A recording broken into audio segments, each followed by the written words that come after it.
A beautiful day here at Kidd Brewer Stadium as it's just the second ever whiteout, and the opponent in town is the Charlotte 49ers to take on the Appalachian State Mountaineers.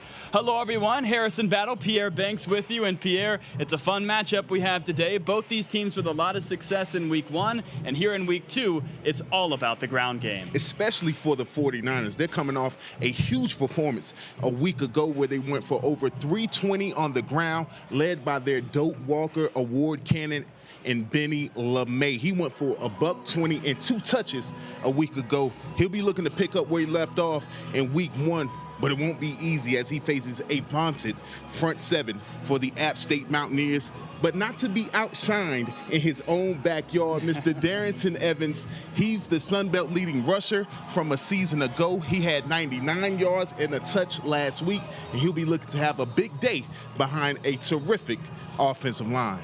A really fun matchup we have coming your way. We'll bring you kickoff next.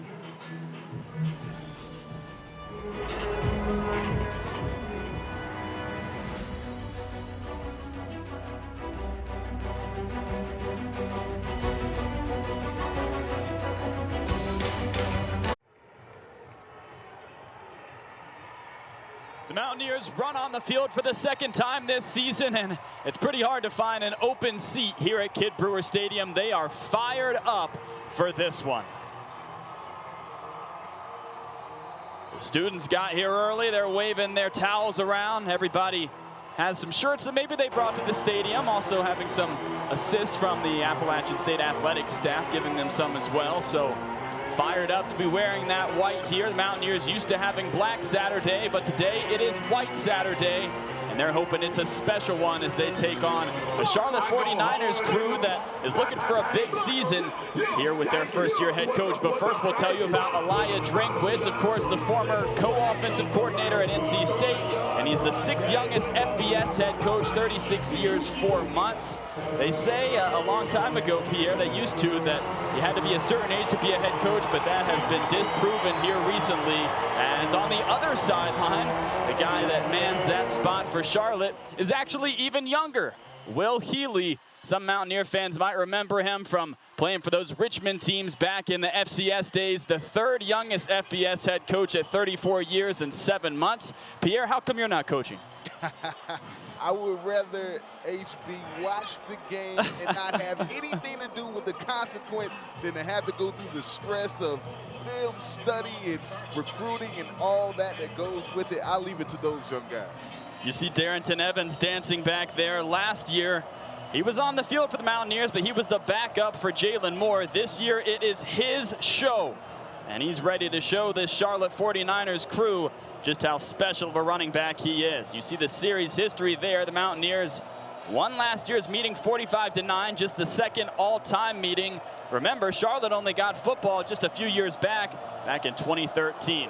Kickoff is away, and we're ready to go here from Kidd Brewer. Evans with a nice run, but there's a flag on the field. And before we see our first play, we'll hear from our referee today, Jeremy Parker.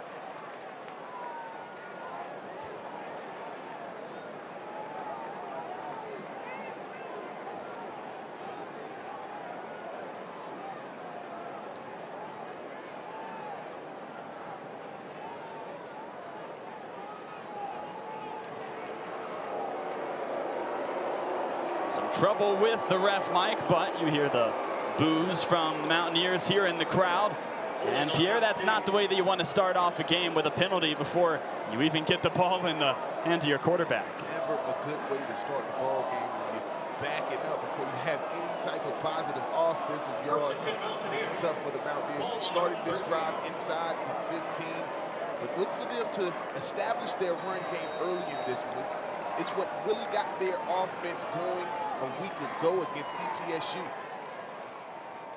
It's a handoff here to Evans to begin, and he's got room. Evans off the right side. Oh my goodness, here goes the track star. Is Darrington Evans gonna take it to the house? Yes! Mountaineers on the board first. HB, it appears that the strategy was let's back up 10 yards so we can add 10 to Darrington Evans' total. We talked about him in the opener to this one. The key will be the running backs. Is it Benny LeMay for the 49ers, or is it that young man, Darrington Evans, who you see is a speedster? He gets the handoff, goes right up the middle. It parts like the Red Sea, and Evans turns on the Jets. Mountaineers up early. Chandler Staten with the point after, and the Mountaineers have that 7-0 lead, and Darrington Evans is fired up on the sidelines, Pierre. And that's a guy that really wanted to show this Charlotte 49er crew just how good he was, and he's already done so. We talked about how good this offensive line is. As a running back, when you never get touched on the way to the end zone, especially when you go over 75 yards, you got to give credit where the credit is due. The Hogs up front do the job, and Darrington Evans just shows you the wheels from there, gets the ball, and he's out like a Husky kid in dodgeball. That there is the way you want to start a football game. Well, an interesting start to this one, I guess you could say. Last week, some Mountaineer fans saying that they wanted to see a quicker start, but with the way that ETSU played in the early going of that game, the Mountaineers kept the offense pretty at bay early on. They didn't have many big plays, but then started to get things figured out as the game rolled along. Here in this one, Elijah Drinkwitz and crew have already shown exactly what they can do. So now it's time for the 49ers to respond, as Chandler Staten will be out there to kick away for the black and gold. And it'll be Michaelius Elder, the freshman, and Nafis Lyon, the redshirt senior, back to return for the 49ers. And they're not going to get the opportunity to do so, as we have some late hits after the whistles were blown, but just some incidental contact, so no laundry on the field. But if you're the 49ers, you got punched in the mouth right off the bat. What you got to do is take yourself, get up off the deck, realize where you are, and just stay composed. Understand, there's still over 14 minutes left in this football game. We can come out, get our run game established, get the momentum back in this game. But with so many fans in Kid Brewer Stadium, it is at a fever pitch after that first offensive play. You just got to calm things down and get into the flow of the game. It's Chris Reynolds that takes the field first for Charlotte. You will see two quarterbacks in this game most likely. The 5'10", 192-pound redshirt sophomore from Mocksville, North Carolina.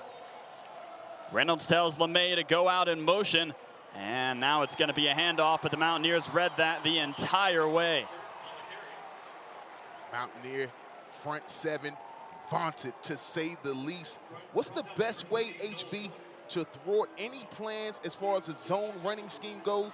Get penetration, and you see the front seven for the Mountaineers do just that. They're going to have to do it all day long, though, because the 49ers will not stop with Benny LeMay. He is a horse, and they need him to have a huge game. They want to pull off the upset here.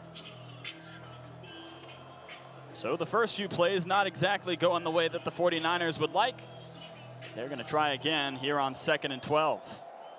From under center, Reynolds takes it, and the Mountaineers read that the entire way. Wow, the black and gold are fired up here to begin, as that was Noel Cook that got to his man first. So much speed on this Mountaineer defense. You see what the game plan is right off the bat from Will Healy. Try to use that speed against him. Some misdirection on the first play. Again, misdirection on the second, but Mountaineers not fooled. Noel Cook picking up where he left off a season ago, led the Mountaineers in tackles for loss, already has one today. Well, the 49ers want to keep the ball on the ground.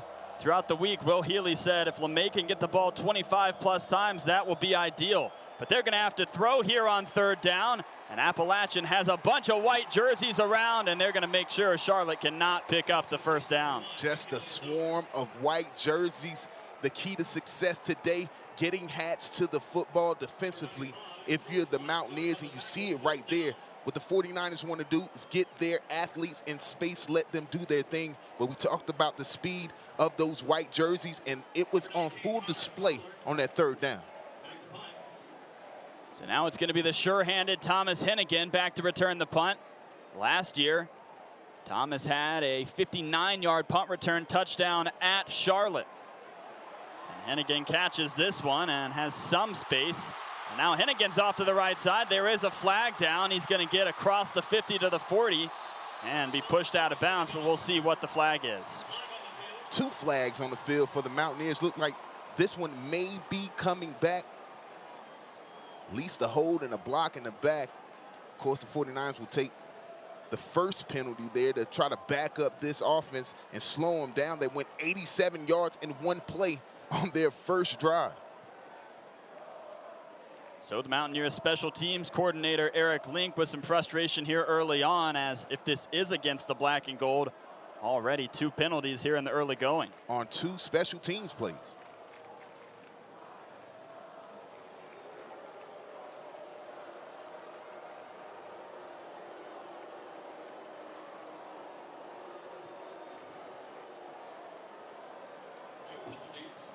Not the way you want to start on special teams, HB, as you get 2 great returns, but the Mountaineers up early.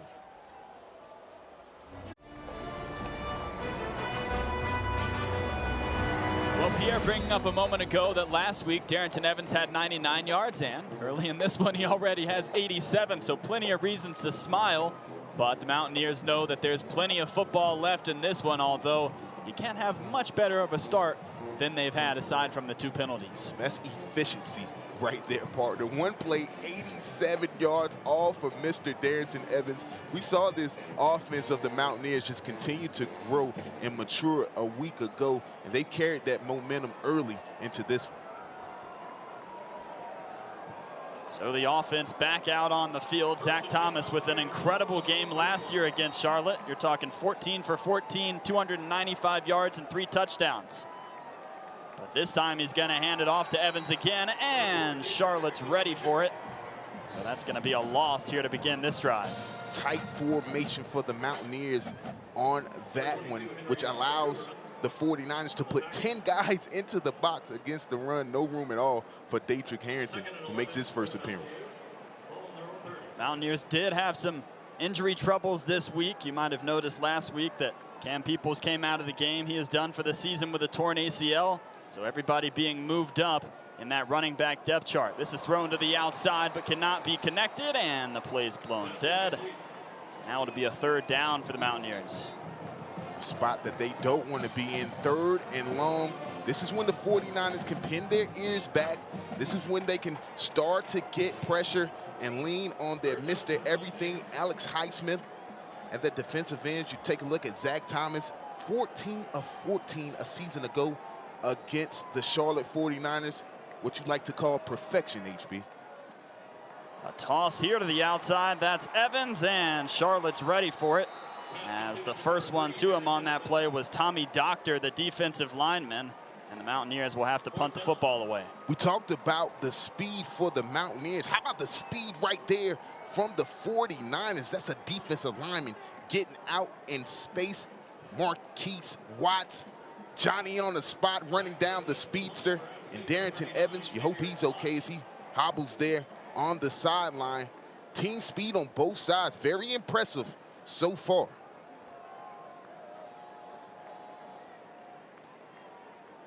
So it's Sabach that's back in for the Mountaineers to punt this away. Nafis Lyon back to return, and a beautiful hit there. Special teams play for the Mountaineers, as coming up and knocking him over was Mike Price, the defensive back.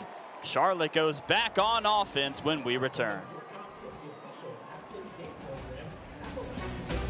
Field and Pierre, if they're going to have any success today, it's going to start with number 32. And when we spoke with Will Healy, he said we will live and die by Mr. Benny LeMay. He had a big one his last time out, $120, 2 touches on the ground. He can catch it out of the backfield. He can do a lot of things offensively for this Charlotte offense. It's Reynolds back out there, and LeMay's going to get the ball, and he finds a gap. LeMay's ahead, and he's going to be pushed out of bounds at about the 43-yard line. But some positive yardage for the Charlotte running back, who last year, the only team that was really able to stop him throughout the course of the season was the Appalachian State Mountaineers, holding him to just 33 yards. But this is a dynamic running back. And they're going to go to him again as he gets positive yardage once again. And they want to, as many times as they can, get the ball in his hands, because everything for this 49ers offense starts with their talented running back. 25 touches is what 32 has to have. We heard it first from Will Healy. He has to have a huge game, not only for this Charlotte offense to get going, but to keep this Appalachian offense on the sideline.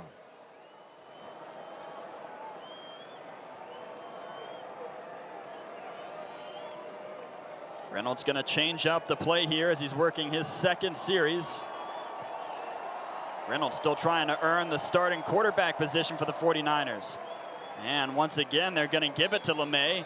And once again, he gets positive yardage, but there is a flag on the field.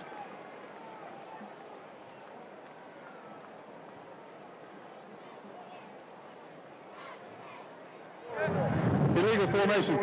Offense. More than 4 players in the backfield. Be a 5-yard penalty. Replay the down. It's already tough, partner, to come on the road in a hostile environment against such a great team in the App State Mountaineers and win a ball game, but you cannot have the mistakes. You've got all the momentum. You've got it off the deck after getting punched in the mouth. You're driving the ball a little bit, success on the ground, what you want to have, and then those 5-yard penalties, I like to call them drive killers. Now you're behind the sticks. You got to try to do something special to move the sticks and keep this drive going.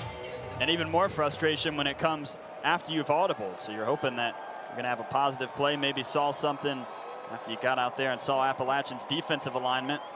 Instead, it results in a penalty. Reynolds catches and runs, and he has some space, and Reynolds showing the moves. How about that? He is such a gamer. Chris Reynolds catches the ball on the speed option, all vision. You see the pulling guard there, opening things up for the 49ers, and Reynolds knows exactly what to do. Once he has space in front of him, puts that head down. You don't see him slide. He's such a tough customer, picking up a big-time first down there. So they got behind the sticks, and it wasn't with the pass, but with the ground game. They found a way to get a first down. Now Charlotte is in Mountaineer territory. Reynolds with the play action, has some pressure, and he has a man open. Reynolds with a beautiful pass, dropping a dime into Elder, and that is the dynamic freshman wide receiver that Charlotte is so fired up about. Man coverage for the Mountaineers. The 49ers come out in that trips look, and they give you a wheel route where the inside receiver goes outside, outside receiver comes inside. Mountaineers run into each other, and you got a man wide open down the field. Charlotte in business. Michaelius Elder, the 5'9", 165-pound freshman from Cleveland, Tennessee.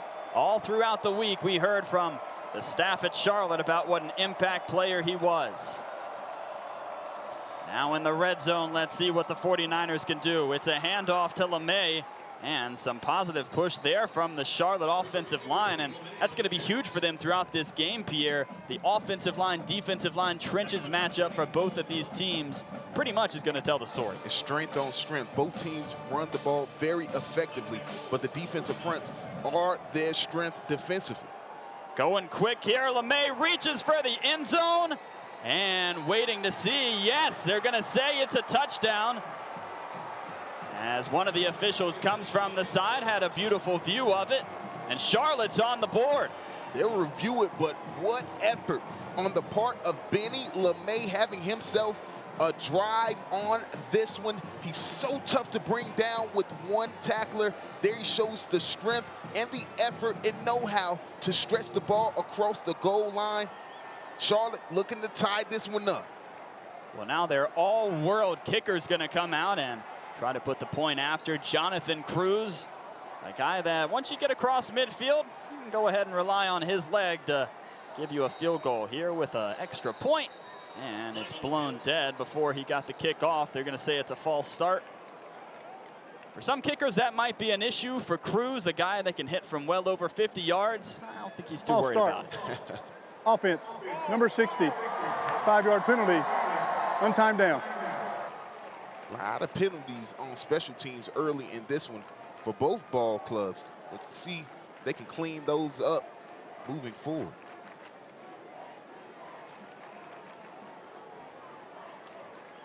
So Cruz will get reset. What impressed you about Charlotte that drive? Staying composed, going down on that first drive, big play. Then you come out in your second drive defensively, and not only do you not give up 87 yards, but you make the Mountaineers go in the negative category and then stay true to who you are. Keep it on the ground. Put Reynolds in situations where he can make easy throws down the field. Great play calling by Will Healy. And now they've tied this thing up. They're going to say it's no good. My goodness, Jonathan Cruz misses the extra point. This is the guy that was 7 of 7 for his career. And that's a shocker. We'll be back in a moment.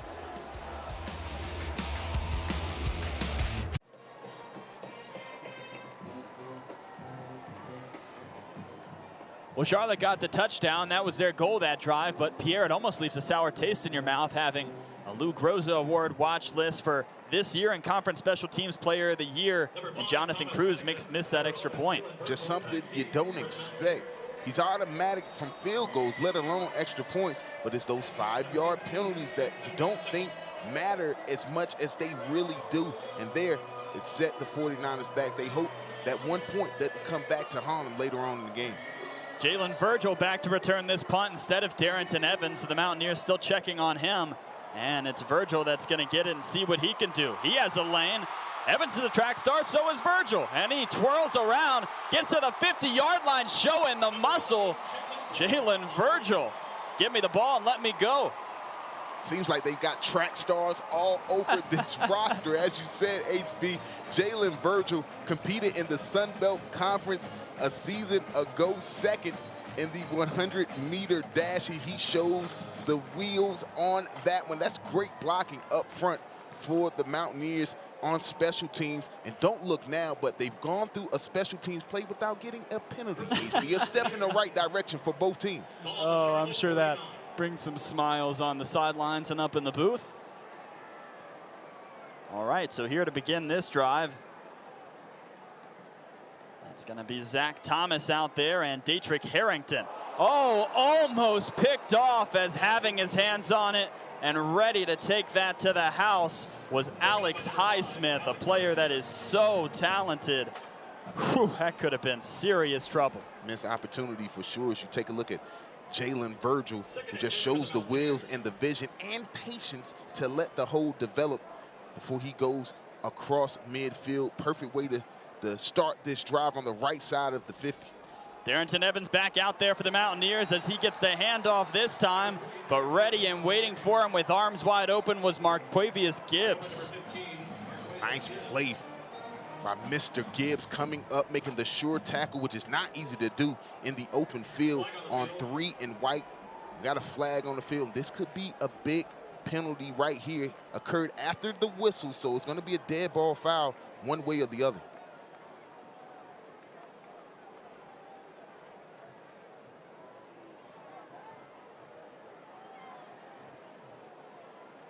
Some discussion out there with all of our officials today. Referee Jeremy Parker, umpire Stanford Jackson, headlines judge Mike Bowles.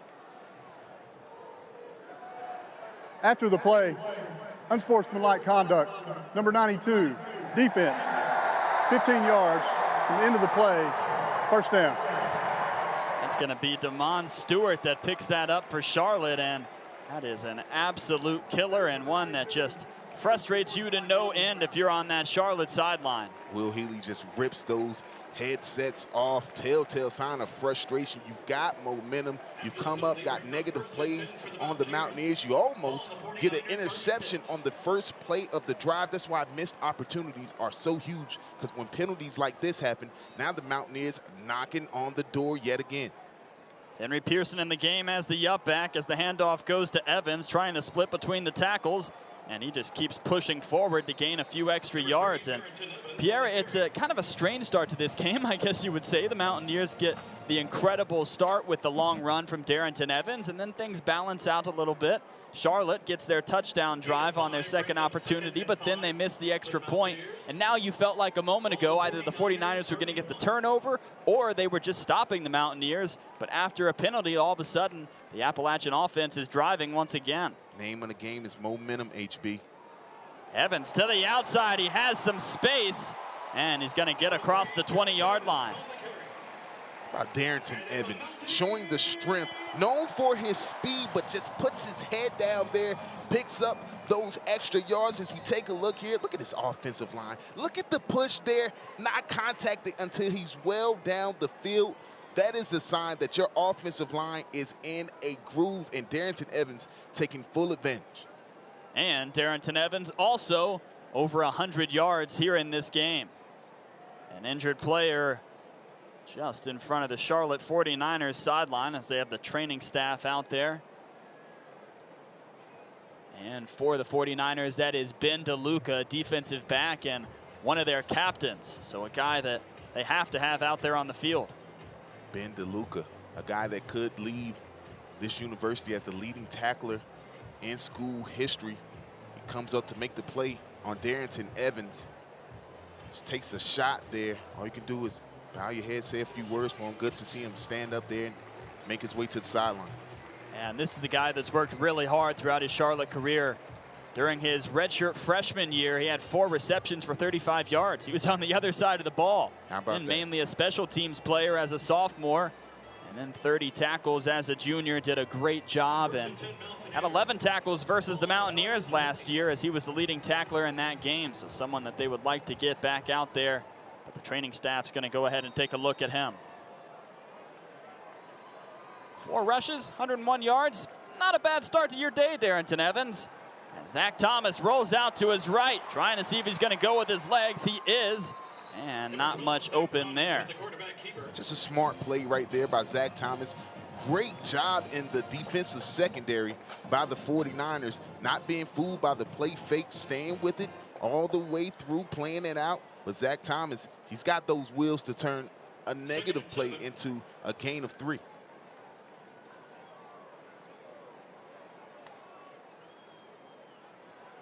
Thomas will keep it once again, but Charlotte read that perfectly. This is a team that runs a lot of the read option, loves doing that run pass back and forth, so the defense is pretty used to seeing it in practice, and thus far, a nice job of realizing whether Thomas was going to hand it off or whether he's going to let the arm loose. We've said it a couple times today, but it's strength on strength.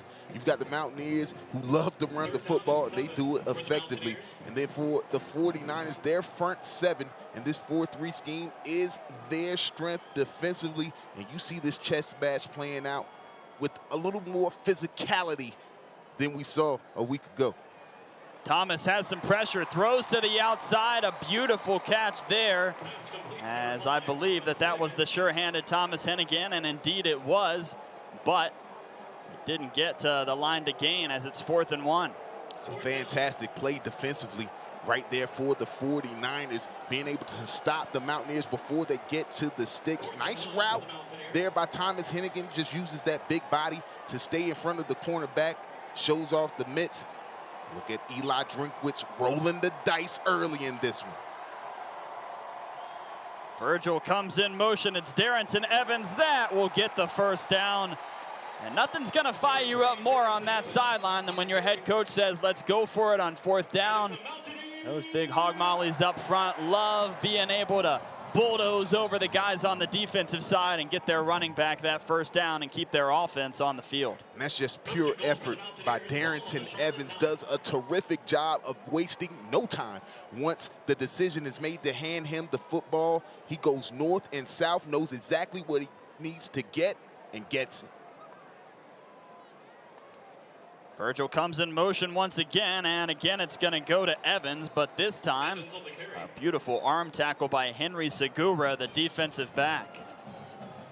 Love to see this Charlotte defense just continue to fight. They know this Mountaineer team very potent on offense, and the difference between 7 and 3 is huge in this one, with both teams being able to run the ball so effectively. Each possession is precious.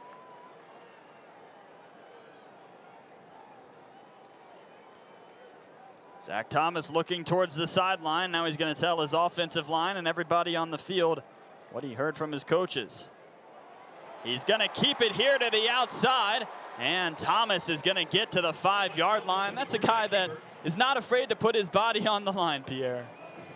So we take a look right here. Run blitz on for the 49ers. You see the edge rusher just goes right to the pitch man, Zach Thomas.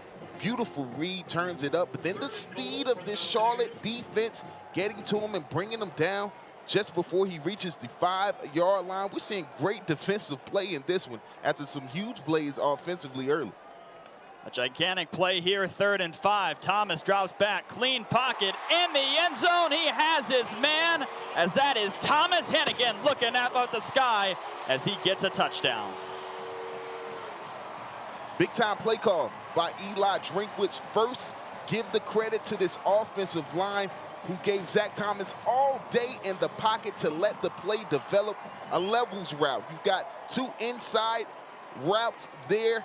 The inside most route is covered up by 2 defenders, which means your outermost route is gonna be open, and Zach Thomas puts it only where his receiver can get to it. Mountaineers back in the black, going up 8 here. Well, that was a drive that had many events happen during the course of it, and Pierre, I think if you're on that Charlotte sideline, you're looking back to what could have been if you would have either been able to get that turnover or wouldn't have had that penalty when the Mountaineers were on the other side of the field. Opportunities are a must. As we talked about, you've got 2 teams like this who run the ball so effectively. Each possession is precious, and you got to take advantage of your opportunities when you get them. There, we saw the 49ers dropping that interception, the 15-yard penalty, extending the drive, giving them great field position, and then the poise of Zach Thomas in the pocket to let the play develop and hitting Thomas Hennigan in the back of the end zone. Zach Thomas so far having a fantastic day, looking to follow up perfection from a season ago.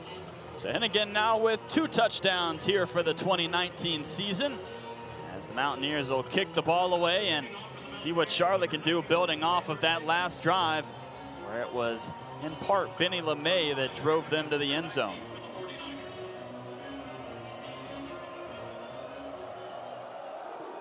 The boom comes from Staten, but it's a low one, and it's going to kick out of bounds, so the flag will come on the field. Pierre, you think that that was a concerted effort from the Mountaineers to not let the Charlotte return game get to touch the ball, or a bit of a miss kick? Staten there may have just missed his mark. Looked like it was a directional kick there for the kickoff team. Free kick out of bounds. Kicking team, number 91. The ball will be placed at the 35-yard line. 1st down. Well, if you're the Mountaineers, you got all the momentum. You just go down, you go up 8. You like to pin this 49ers team deep to make them work for every yard, especially after the success that they had their last time out.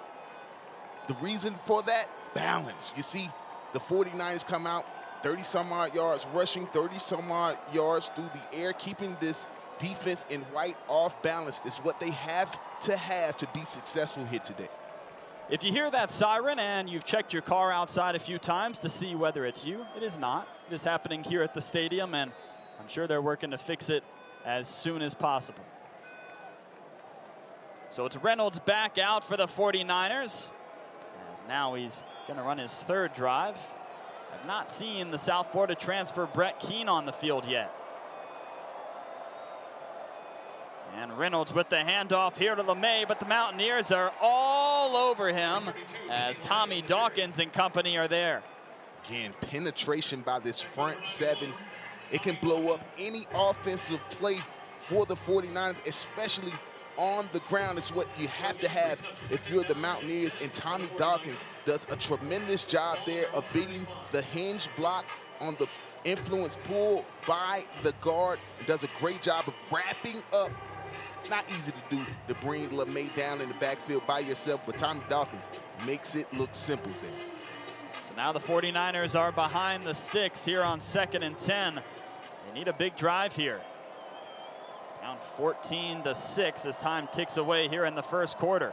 They're going to go back to LeMay. He breaks a tackle, and LeMay gets a few extra yardage after that. And Pierre, he's a guy that has such tough legs and is able to just keep moving even if you get your paws on him. Yeah, you may get used to saying that. Mr. Battle breaks a tackle, because that's what Benny LeMay does. So you take a look at Brett Keane on the sideline, transfer from South Florida, had some success in his 3 years there. Came out a week ago. Not as effective as Chris Reynolds on the field, but this coaching staff still feels he gives them an opportunity to be successful offensively. Look for him to emerge later today. 5 wideouts at the disposal for Reynolds here on 3rd down. The Mountaineers are bringing the house. He tosses to the outside, and that is great coverage from Josh Thomas, as there are no flags on the field, I believe, checking back and forth. And the Mountaineers do get Charlotte to go 3 and out. Give the credit to Ted Roof. That's a fantastic call defensively. We hadn't seen him bring much pressure today until then. Understanding the situation, you got 3rd and medium. You cannot let Reynolds stand back in the pocket first and foremost. Then you can't allow him to pull the ball down and pick up the 1st down with his legs. The pressure gets home and makes him sail the pass over the slot receiver's head. That's just great play calling. Connor Bowler with the punt here for Charlotte, and it is an absolute beauty, but didn't kick the way that he wanted. Thought that was going to kick out at about the 3-yard line. Instead, it's a touchback, and the Mountaineers offense will take the field. If you're Eli Drinkwitz, you are looking to take advantage of this situation. See, Thomas Hennigan takes a shot there. The great influence on the coverage team. He's lobbying for a flag there. But you're up 8 in this one if you're the Mountaineers. You've got Big Mo on your side. You got the football. You could punch one in here, even a field goal at this point. Now you start to put the pressure on Charlotte. Now they have to get outside of their game and maybe can't keep it on the ground as much. So this is a big-time drive to keep your eyes on. An empty back set here for the Mountaineers as they begin this drive. Does Eli Drinkwitz have some tricks up his sleeve? Zach Thomas has a man chasing him the entire way and getting to him, and wrapping him up is Prince Bima, the linebacker, 6'2", 234 from Gastonia, North Carolina. When you've got an empty set, you cannot let a quarterback just stand back in the pocket and pick you off. Great job right there, and great call by these co-defensive coordinators for the 49ers. And Marcus West and Brandon Cooper understanding situation, understanding formation, bringing that outside blitz off the corner, and even better execution on the field. So let's see what Appalachian has in store here on 2nd down. Again, Zach Thomas has a man come from his blind side, and that is Alex Highsmith, the guy that we heard so much about throughout the week. A player that comes into this season with about as many accolades as you can entering your redshirt senior year. He had 2 sacks a week ago out against Gardner-Webb. This time just beats Cole Garrison off the end with the speed and coming up with a big-time play. When you talk to this offensive staff for App, they said, we have to block 5. Not able to do it there. Well, both teams on the board here in the 1st quarter. We'll see what happens in the 2nd quarter when we return. During the summer of 2019, Appalachian lead, Athletics, Doug Gillen. and it's a whiteout here at Kidd Brewer Stadium, as you see all that white attire in the stands, and here there really aren't too many open spots here at the stadium. I got to imagine it was pretty tough getting in here, and also pretty tough finding a spot if you don't have one of those seats. And if you do have one of those seats, you probably have someone right next to you. And these fans here understand the only thing separating these 2 schools are 2 hours of pavement and opportunity. Excited, chomping at the bit I love that. to get into this stadium. They hadn't been disappointed so far. A handoff here to Marcus Williams Jr. as this is his 1st carry on the day, and some positive yardage there. A big opportunity for Williams Jr. and Dietrich Harrington after Cameron Peoples going down for the Mountaineers. So, you know, those guys are looking forward to having an opportunity to show exactly what they can do. They're 2 guys who've had success for the Mountaineers. A lot of injuries forced those 2 into game time action that they may have not seen rather early in their careers. Their freshman year, they did a great job then, and now they are picking up where they left off. Sabach here with the boom from his left leg. Waiting to return is Nafis Lyon, and he's going to catch and then tumble backwards and fall down on his backside, but he made the catch, and that's all that matters. Charlotte's going to go back on offense after a beautiful defensive stop of the Mountaineers.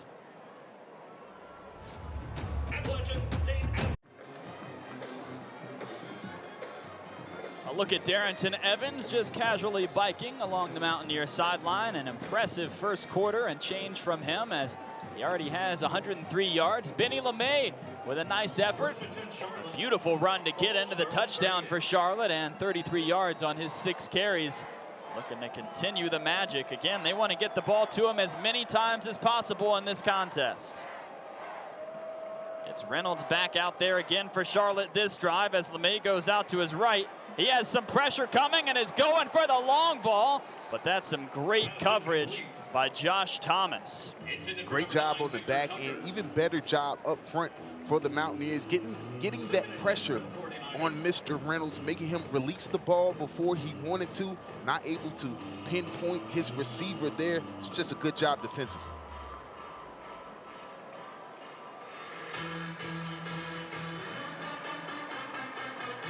How about showing some love, though, for the X-Man, Xavier Sabach. What a punt to push Charlotte back. You thought they would have pretty good field position.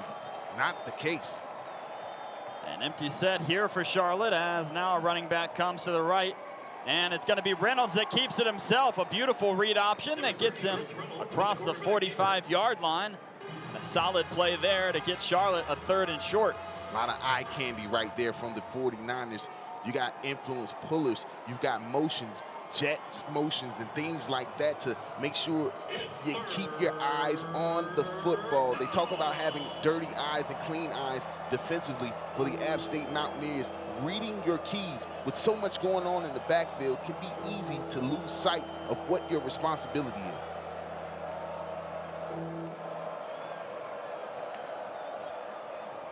No surprise going to LeMay here, and he has some space. Benny LeMay gets across the line of scrimmage. He is loose off the left side and in the end zone. The Mountaineers said coming into this one, if we stop 32, we like our chances. If not, it's going to be a long day, and the 49ers are in the end zone again. What a big-time run by Benny LeMay. The patience at the hole to let it develop, letting that speed and aggressive nature of the Mountaineers work against them, and then the vision to pick the hole and the burst to get through, and he is out like a light. That is a big-time run right there for the 49ers to get right back in this game. Well, Cruz having a look at a packed area there with Mountaineer fans, is successful in his 2nd point after attempt, and that makes this a 14-13 Appalachian State lead. You see Benny LeMay, the speed, vision, knowing exactly how to finish. Charlotte back in this one.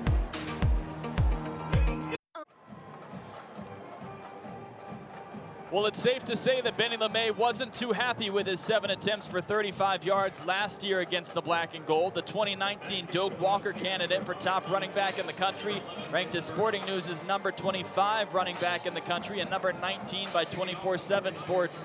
He just had a 58-yard touchdown and now has responded to Darrington Evans as he has 91 yards in this game. We've heard about quarterback duels, and this one, HB, the running backs take center stage. Evans already over 100 yards and a touch, 91 yards and 2 touches for Benny LeMay. It's going to be a fun one today, partner. Let's take a moment and tell you about the head coach of Charlotte, Will Healy. This is a guy that led the biggest turnaround in FBS history at Austin Peay. This is a team that won 1 game in 45, and then he came in and in his 2nd year led them to 8 victories. And he's also a guy that is a little bit unorthodox in the things he likes to do. He loves to open up practice to the fans and have as many people there as possible. He loves to have the players dance after they make big plays. He wants to have guys excited in the locker room after the games. Anything that he can do to get the crowd in Charlotte into it or get his players to want to show up to practice, he is all about. And you can just see a difference in energy this year with this Charlotte 49ers crew as they have really bought in. 5-yard penalty, replay, 1st down. Something you don't want to see in this one, a delay of game penalty on your first play of the drive. Mountaineers got to compose themselves back in this game. Still up 1 at this point. Not the way you want to start this one. It's going to be Zach Thomas here with the handoff to Darrington Evans, and Evans get to the 25-yard line. We asked Will Healy during the weeks, there's so many coaches that say that they don't want to have an open practice because other coaches could show up and they could see the plays that they're running or anything of the like. And he said, simply, I think that there are more positives to having a lot of people at our practice than negatives. He said he wants to build a huge fan base in Charlotte. There's so much competition in the Queen City. He knows that. And he thinks that by having fans know about his team, as we have an amazing catch here on the outside, and who else is that besides Thomas Hennigan with the sticky fingers? But he wants to have as many people at his practice as possible and wants for the fans to know his players' names and come up to him and say, hey, I know Alex Highsmith, I know Benny LeMay, and not just that that's number 5 or number 32 on the field. Believes that that personal connection is something that could really separate a program. It's a way to build tradition. It's a way to build a fan base. But how about the mitts on Thomas Hennigan, pulling in that basketball type of rebound there? It's a missed opportunity there for the Mountaineers to pick up a first down and keep this drive going. The play before, Thomas Hennigan just continues to do it all for the Mountaineers. And a disappointing play there, as Malik Williams, that has some of the softest hands of any wide receiver that you'll see, doesn't have too many drops. He was at the sticks, probably would have had the first down, but instead, Charlotte's going to get the ball back, Pierre. We're here early in the second quarter, and they're only down by 1 after the missed extra point after they scored that first touchdown. But what an impressive start to this game from the 49ers. They have to love where they are. Only down 1. They've got all the momentum at this point. They've shown they can stop the Mountaineers offensively. They've shown that they can do some damage offensively. But don't look now. They will be starting from deep in their own territory. Yeah, that might be a mistake there from Nafis Lyon, deciding to run that ball away, as coming over was Brendan Harrington to knock him over. We'll be back in a moment. It can seem unreachable at first. We're excited about the club seats and Rosemont seats that we'll have for this. You see Benny LeMay there, Pierre, same opponent as last season, but a much different result thus far. As a player, how do you turn things over, getting a second shot at a team that you struggled against? You're always looking for something to motivate you, but when you go out in a game and you get stifled one year, you always circle that game the next year with a point to prove, with a chip on your shoulder, and it always helps to have an offensive mind, just like Will Healy on your side, and you see the results today. Reynolds back out there for Charlotte. Why wouldn't he be the way they're playing right now? He decides to keep it, and the Mountaineers are there at the front 7 to make sure he doesn't get too many yards. You see here this front 7 for the Mountaineers doing the job. The sophomore Trey Cobb sticking his nose in first. Stout defense there by the Mountaineers. But Benny LeMay is the key in this football game. If he continues to have a big day, the 49ers will continue to be in this game. Will Healy just wants to get this thing into the fourth quarter, give his team a chance to win. And he's needing to lean on LeMay because he's only thrown the ball 4 times in this one. And you're only down 1, gotta be happy with what you see on the field. Reynolds will hand it off to LeMay this time, and he gets past the first man, but coming behind him and making sure that he didn't get too far was Elijah Dirasuba. At the speed of Elijah Dirasuba, the vicious Simu zone comes off that edge, does not let Benny LeMay go. That is a very difficult thing to do. Tackle Benny LeMay in the open field with a full head of steam. Dirasuba does a tremendous job there. And now the Mountaineers have the 49ers exactly where they want them. 3rd and long situation, got them backed up. If they can force a punt here, give their offense good field position and try to pad this lead.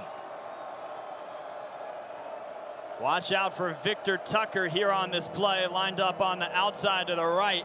Instead, it's going to be Reynolds that'll try to run it and get the first down, but the Mountaineers are ready for him as they wrap him up with a few on the play. It's a tough situation to be in offensively. If you're the 49ers, you got 3rd and long, backed up deep in your territory. You just play it safe, keep it on the ground, try to catch the Mountaineers off guard. Reynolds actually does a pretty good job of picking up positive yards there and giving his punter some room. See if the 49ers can make a play on special teams to try to limit the gain for Thomas Hennigan and not give up too many yards to this very potent App State offense. Remember Hennigan with a 59-yard punt return touchdown against the 49ers last year as Bowler booms this away, and Hennigan will call a fair catch. And that's a nice punt there from Bowler, flipping the field on the Mountaineers. It's been a nice job all day long by both punters. Xavier Sabach doing the job for the Mountaineers, and you see Bowler doing it here for the 49ers, giving their defenses a chance. It is so tough to drive the length of the field on a defense collegially in football. You see turnovers happen, you see mistakes happen, drop passes, but when you shorten that field, the advantage goes to the offense. Not the case in this game. It's been a great job special teams wise of winning the field position battle for both teams, really. Henry Pearson comes and is the up back right next to Zach Thomas, but the play is blown dead. That's going to be a false start for the Mountaineers. False start. Offense, number 70. 5-yard penalty. First down. Pierre, if you look back to a year ago, I guess the one thing you would look at for this Mountaineer team and say that the coaches were unhappy with and the team was unhappy with was penalties. They were 8th in the Sun Belt in penalties, a new coaching staff this year, but there have been some costly penalties in this game.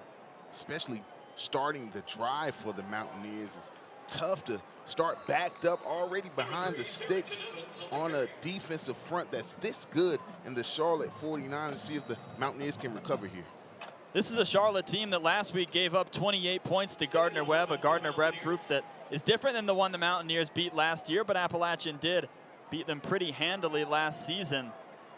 And last year it was a 49ers group that was really impressive with the run game defensively, but struggled with the pass. Thus far it's been both that have been very, very eye-popping from this group, as that is Jayceon Fugate with the tackle to back the Mountaineers up. Been great performances on the defensive end of the football for both teams. Here you see the 49ers take their turn, the speed, the physicality, finishing plays. It's a sight to behold if you're a fan of defense, HB. And as a former linebacker, I assume you are? I'm pretty excited at this point, needless to say. Oh, Zach Thomas goes with the empty set here as the Mountaineers have 3rd and long. Thomas with some space, but he'll be wrapped up, and a flag does come down on the field as that was Highsmith that got to him. Let's hear what Jeremy Parker has to say.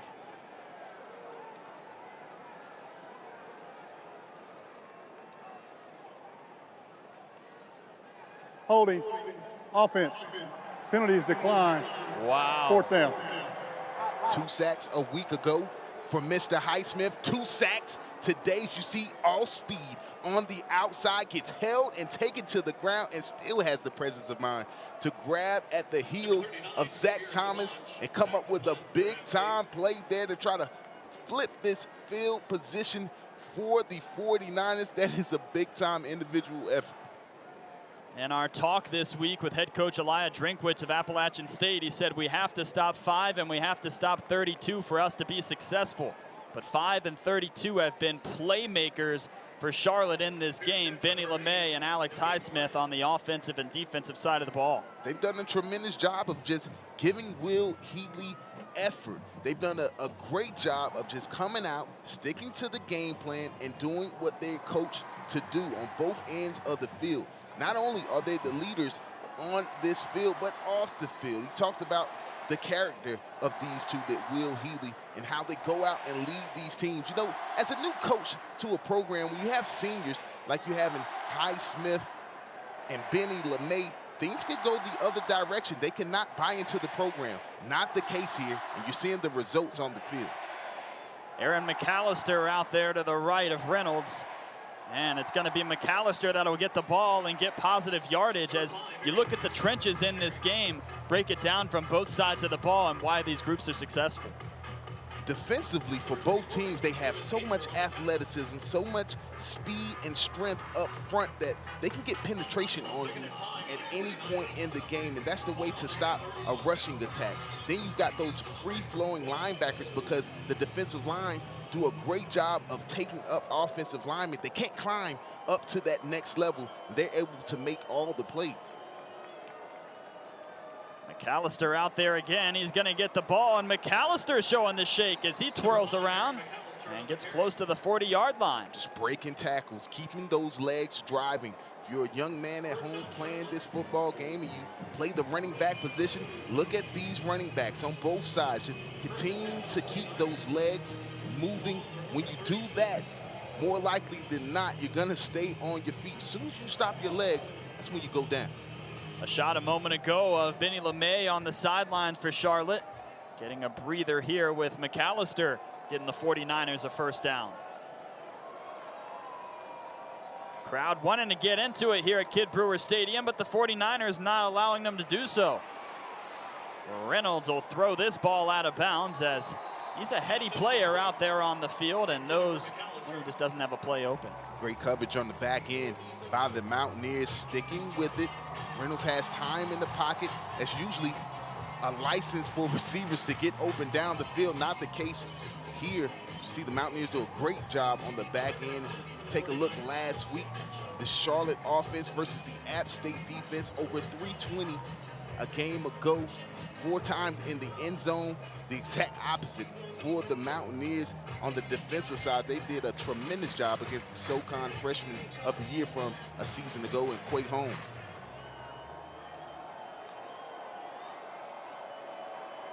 Reynolds throwing off his back foot. Does he have a man open? Just throwing it out of bounds more than anything, as we saw Elder earlier in this game make a play, the freshman for Charlotte. But he wasn't able to gain space that time as Josh Thomas was draped all over him. Give the credit to the defensive front right there, HB. The blitz brought by Ted Roof gets in the face of Reynolds, makes him release the ball before he's comfortable, not able to get out of the break as the receiver was open on the play with a nice post corner move, just not able to hit him. Don't have enough time, does Reynolds. Reynolds looking for a man here, and the pass is broken up. Actually, apologies there. Binoculars telling me the wrong thing. As that is Victor Tucker that made the play for Charlotte, the leading receiver from a year ago. About the moxie from Reynolds to throw it down the field. Almost picked off there by Desmond Franklin, who's a ball hawk, but the concentration right there from the receiver for the 49ers to bring it in. Victor Tucker had a tremendous season last year, trying to get things jump-started in 2019. The handoff here to LeMay as he's back in the game, and he just keeps those legs churning. The Mountaineers with a nice job that time, not letting him get any extra yardage. Pierre, for your assessment thus far in this game, has it been missed tackles from one side of the ball, or are we just seeing some fantastic play on the offensive side and some running backs that are making the guys miss the tackle? A little bit of both. You see Charlotte take strides in their program. Only 7th year in existence, hadn't had a winning season yet, but the mentality has been brought by Will Healy, and you see them playing with a ton of confidence and executing offensively. Mountaineers doing the same thing on their end, and then missed tackles. You're going to have those at the beginning of the season. Reynolds with the handoff, throws to the outside. Beautiful catch by LeMay. He tries to hurdle a defender and goes down hard. That is a scary play as the players come around and are going to check on LeMay. Oh my goodness, anytime a player leaves his feet, you get extremely worried about what could happen.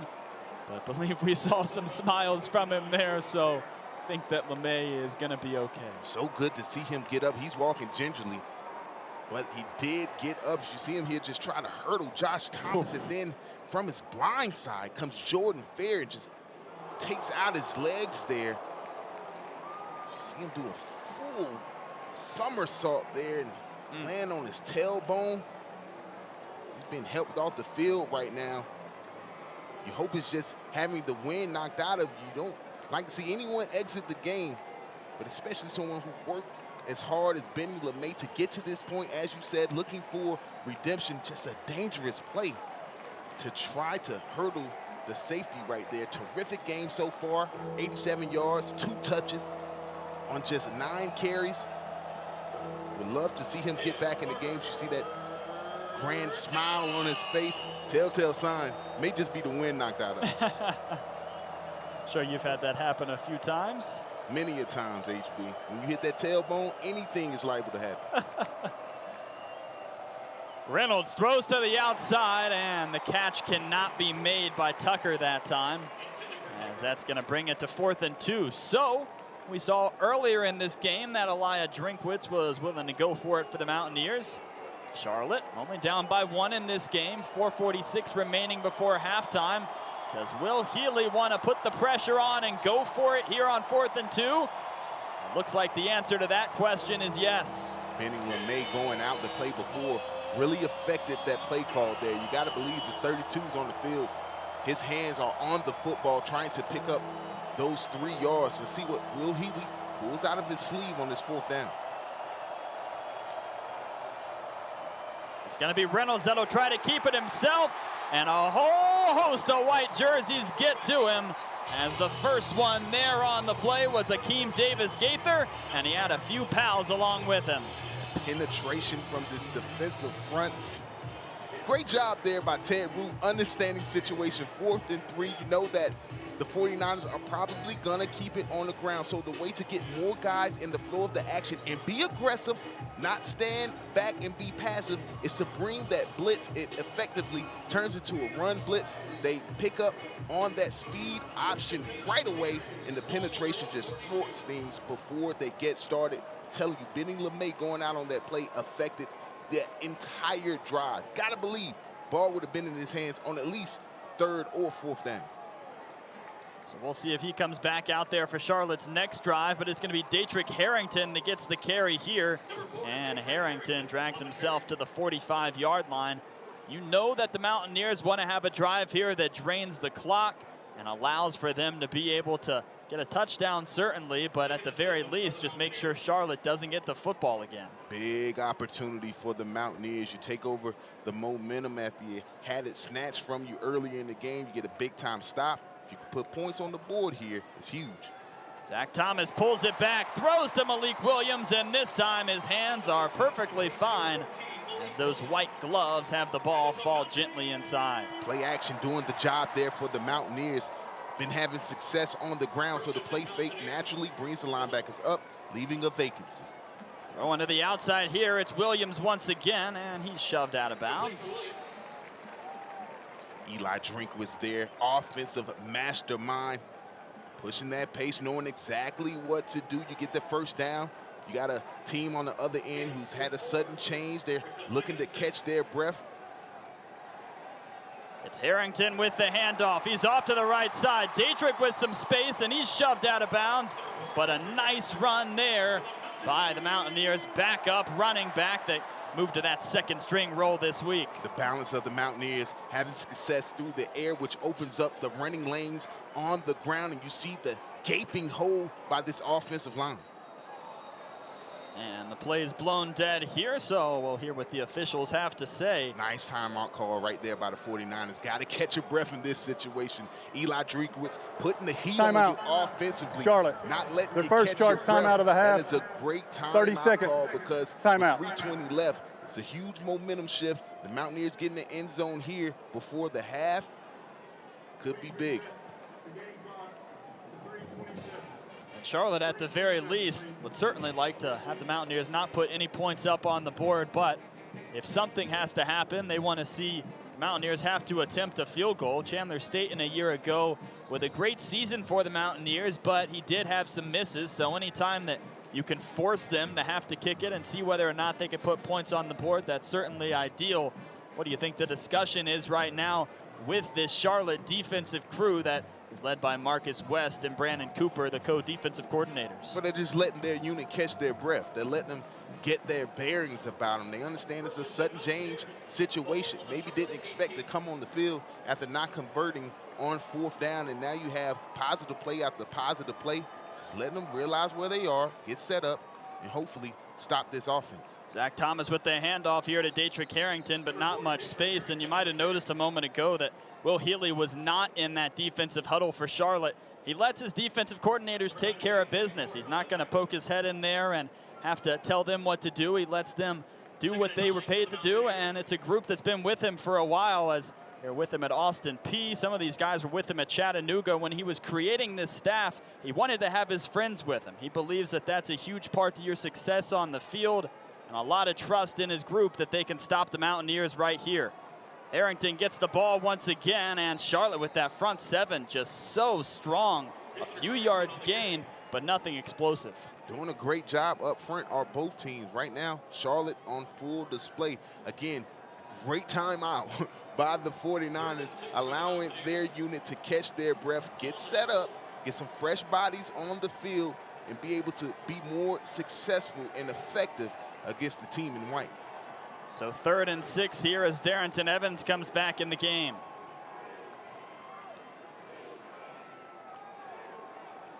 Evans rolls out. Zach Thomas has pressure. He spins away from it, tosses the ball, and it's knocked out of bounds. But that was a Houdini act for Thomas to even get an attempt out. Dangerous play by Zach Thomas. First to try to get out of the sack attempt by the 49ers, and then lofts it up in the air into a crowd, to say the least. This receiver turns into a great DB there to knock the ball away.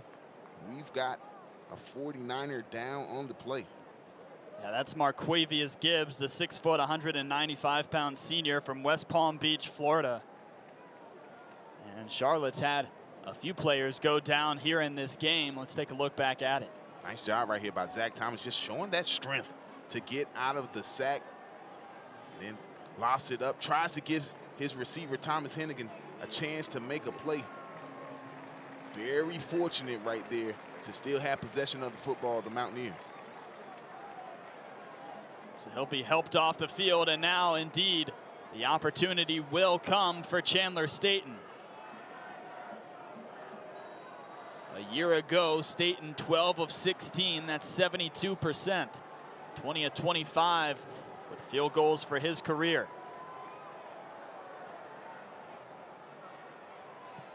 Staten lines up, it hits the crossbar, and that is going to be no good. So Charlotte's defensive effort after the Mountaineers looked like they were going to take some momentum on that drive has been flipped upside down.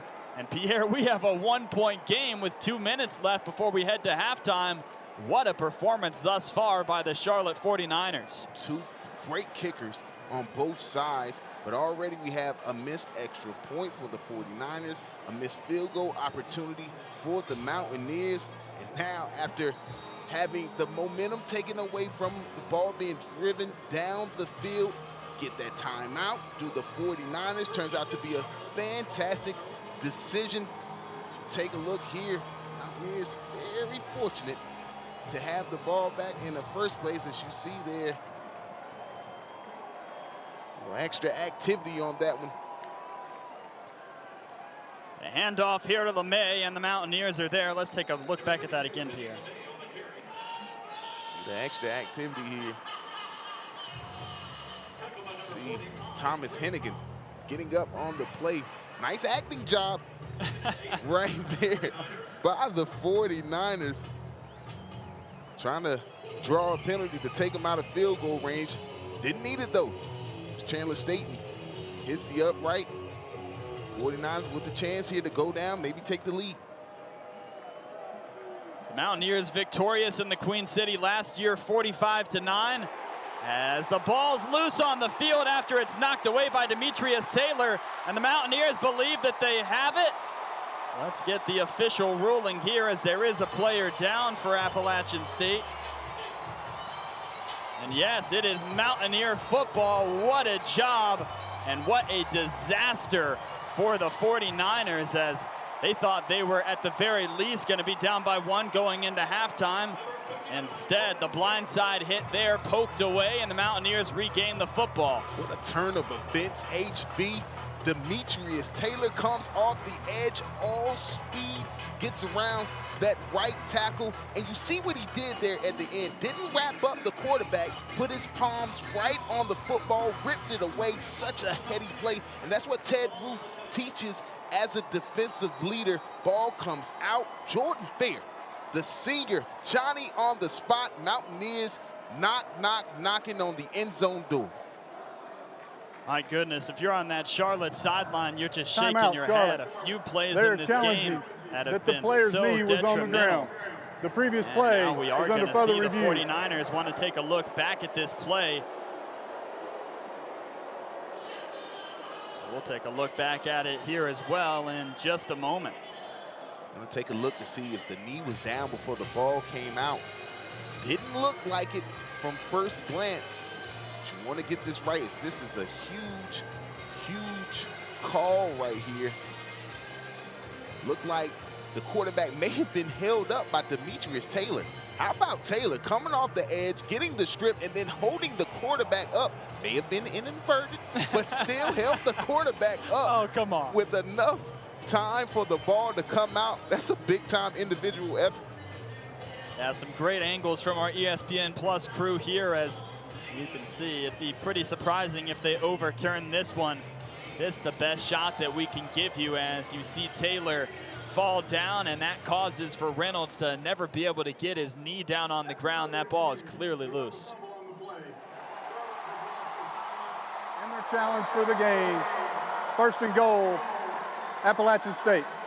Big turn of events right here. HB got this potent offense with just 10 yards to get into the painted area. If you're Charlotte, you could have drove down, maybe took the lead by as many as 6, but now you're just trying to hang on before the halftime break and not let the Mountaineers pad this lead. And this is an Appalachian State crew that's saying touchdown or nothing right here. They're going to be as angry as you possibly could if they can't get in the end zone. A fade in the back corner. Zach Thomas believes that he has his man, and he does, as that's a touchdown for the black and gold, and finding himself in the end zone for the Mountaineers. I believe that was Malik Williams. No, Jalen Virgil there. It's a game of opportunities, HB. We've talked about it. And this time, the Mountaineers cash in on theirs. They get the fumble and the recovery at the 10-yard line. Zach Thomas casually drops back. Pretty pass into the corner of the end zone. Back shoulders it. And Jalen Virgil does a tremendous job of coming back to the ball. All hands into the end zone. Mountaineers adding to their lead. Right down the middle from Staten as the Mountaineers take the 21-13 lead. That's the first touchdown of 2019 for Jalen Virgil, and the 4th of his career. The sophomore from Lawrenceville, Georgia. He's been huge for the Mountaineers all season long. Got a touchdown on the ground a week ago today with a nice adjustment on the ball. Just no shot for the corner there on those back shoulder fades. Something that's really revolutionized this game we call football. And there, work to the advantage of the Mountaineers. Well, you wait a few minutes and everything can flip upside down, and that's what happened. Looked like Charlotte was going to take the lead going into halftime. Instead, the Mountaineers with the full possession lead and some momentum on their side, as Virgil's getting some high fives on the sidelines from some support staff as well as his teammates. And now for Charlotte, Pierre, you have a minute 14 left. Are you trying to go down right here and score, or are you trying to go into halftime only trailing by 8 and just play a conservative offense right here, and if something pops, more power to you? The offense is not built to take shots down the field, not unless they can get you with that play action game. But we've seen today they're capable of making huge plays, especially keeping it on the ground with Benny LeMay. Let's see if they come out, try a concerted effort to put the ball on the ground and then put themselves in the position, even if they don't get the ball in the painted area, to put a field goal on the board and clip into this lead heading into the locker room. That's something to watch right here. Jonathan Cruz did miss that extra point earlier in the game, but you got to assume that that's not still in his mind, as this is a guy that last year hit a 46-yarder, a 54-yarder, and a 48-yarder against Appalachian State. A 5-yard penalty, replay the kick. So they're going to replay the kick here, but going off of that point, Pierre, Charlotte doesn't have to get the ball as far as maybe some teams in the country do with the leg that Cruz has. If they can get it across midfield, they're probably going to give him the opportunity.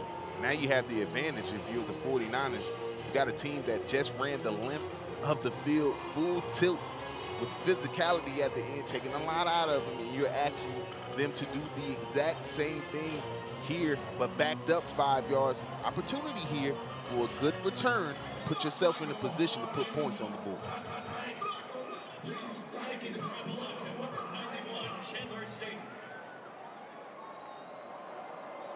All right, so McAllister back to return again. Staten getting ready to put the leg to the ball.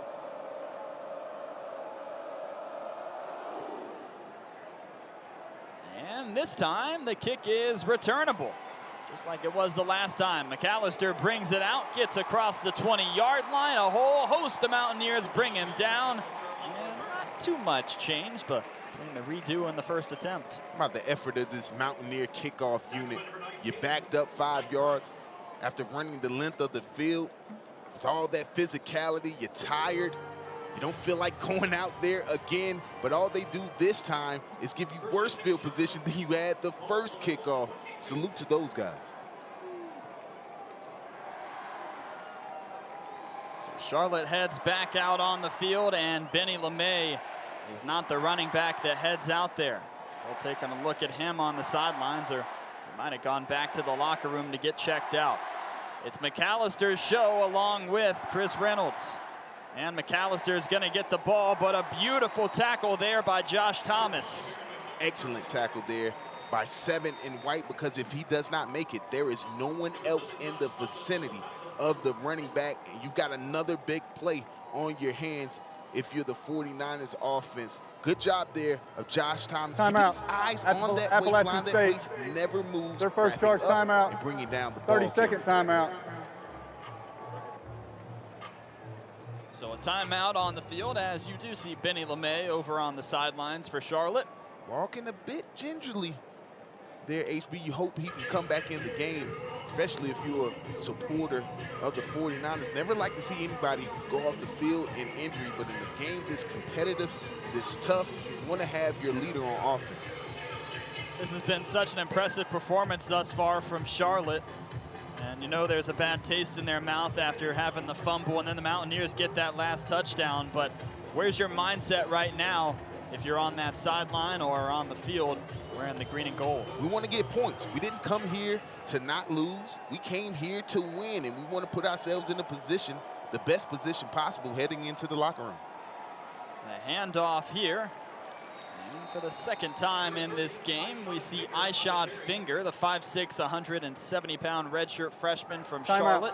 Appalachian State running back coming into this second game charge for timeout. Charlotte, but has been 30 seconds. moved up at least temporarily, with May being Ginger on the sideline. And now the Mountaineers call another timeout, possibly looking to get the ball back and maybe put some more points on the board before we head to halftime. A lot of time left in this one, over 50 seconds. If they can stop the 49ers here, get a pretty decent return, you put yourself in a position to put more points on the board. Again, don't even need 6, but 3 points in this one has been huge, the way the defenses have held up for the most part today. It's only been the big plays on both sides that's really hurt the teams defensively. If you look at this first half from the Mountaineers' perspective, what are your takeaways? It's been a good half of football, good competitive football. You've seen how you respond to adversity, to mistakes. You've seen how your unit is able to step up and answer the bell. And they've been doing the job here today. And this play is going to get blown dead. Timeout, Looks Charlotte. like we have another timeout. Third and final timeout. It's like 30 seconds. wants to talk about Timeout. it. Doesn't want to give the Mountaineers any more momentum or chances to put points on the board. Make sure you have the right call in this situation. Because you run the football, Mountaineers stop you, they call a timeout, they have no more. But if you throw the football, you don't complete it, now you give the Mountaineers the ball with the clock stop and a timeout in their pockets. That's something that Eli Drinkwitz, the head Mountaineer in charge, can work with. Looking ahead to halftime, you might have heard throughout the week that Will Healy, the head coach of Charlotte, has been to Kid Brewer Stadium before. He was an assistant coach with Chattanooga. He was also a captain on that 2008 Richmond team that a lot of Mountaineer fans would rather not hear about.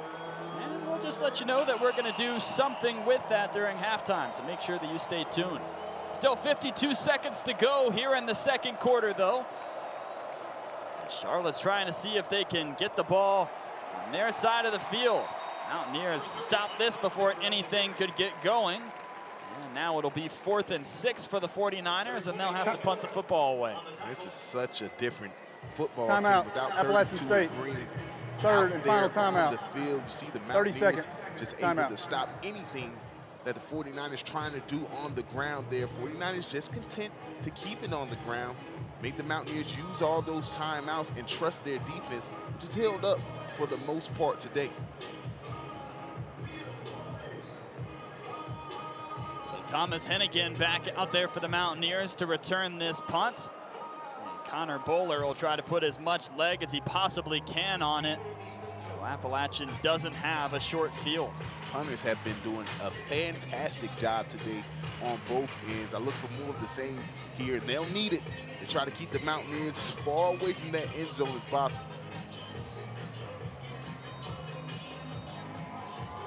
Special teams units back out on the field. And again, all alone over on the 49ers side of the gridiron. Bowler has some pressure coming. It's blocked. He's trying to get to it before some Mountaineers can. And Appalachian State picks up the football and in the end zone for the Mountaineers. And trotting along is DeMarco Jackson, the sophomore from Spartanburg, South Carolina.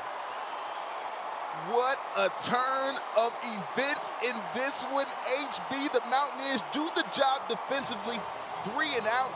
The Charlotte 49ers force the punt, and they don't try to set up the return, HB. They come after it. They get the block, something they did a lot of a season ago. DeMarco Jackson, the reserve linebacker, Johnny on the spot, not falling on it, very opportunistic. Scoop and score, and Mountaineers adding to this lead. Chandler Staten good with his extra point. So Eli Drinkwitz looks like a genius right now with those timeouts the Mountaineers called, but they didn't need any time to get the touchdown. That pressure coming off the right side right there by the Mountaineers, doing a fantastic job, not even touching. The punter just doing a great job of getting that hand in there at the block point. And DeMarco Jackson showing off the wheels. Like he played some tailback in high school, HB. And the Mountaineers go from having that 1-point lead, and just like that, they're up 15, feeling pretty good.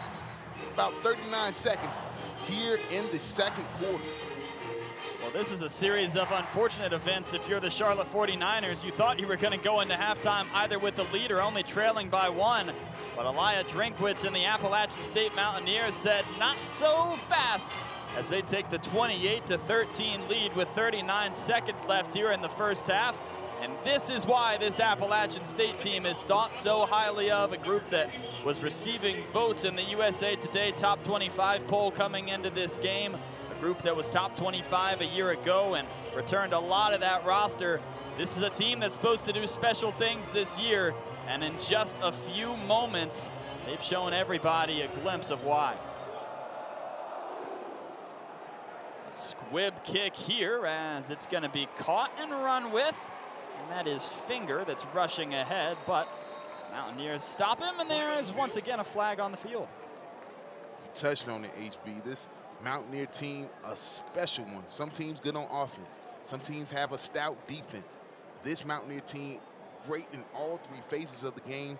Very tough to beat when they're clicking in all facets. During the return, holding, return team, number 7. 10-yard penalty, First down.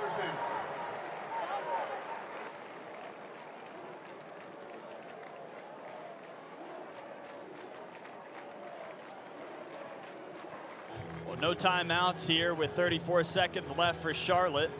And after the disaster that occurred with their quarterback getting blindsided, fumbling, and Appalachian turning that into a touchdown, and then the blocked punt a moment ago, you got to think they're just going to nail it and head to halftime. They don't want to try to make too much happen here in this situation and try to force something that could result in another Appalachian State score. Just a tough way to end the half for Will Heatley's bunch because they were playing so well. They had all the momentum, and just like that, you're facing a good team like the Mountaineers on the road, big-time crowd. Couple of plays later, you're down 15 heading into the locker room as opposed to possibly even being up. But that's the sign of a great team, and the Mountaineers able to take those situations, take advantage of opportunities. Now, you see them head to the breakup. Benny LeMay was on the field for Charlotte during the... This is a self-starter. Appalachian State takes the 28-13 lead. Witnessed many exciting games, including that 2007. Brewer Stadium, you see the Mountaineers with the 28-13 lead over Charlotte, but it seemingly happened in the blink of an eye. Charlotte only down by 1 point, and that was after a missed point earlier in the game after they got one of their touchdowns from Benny LeMay.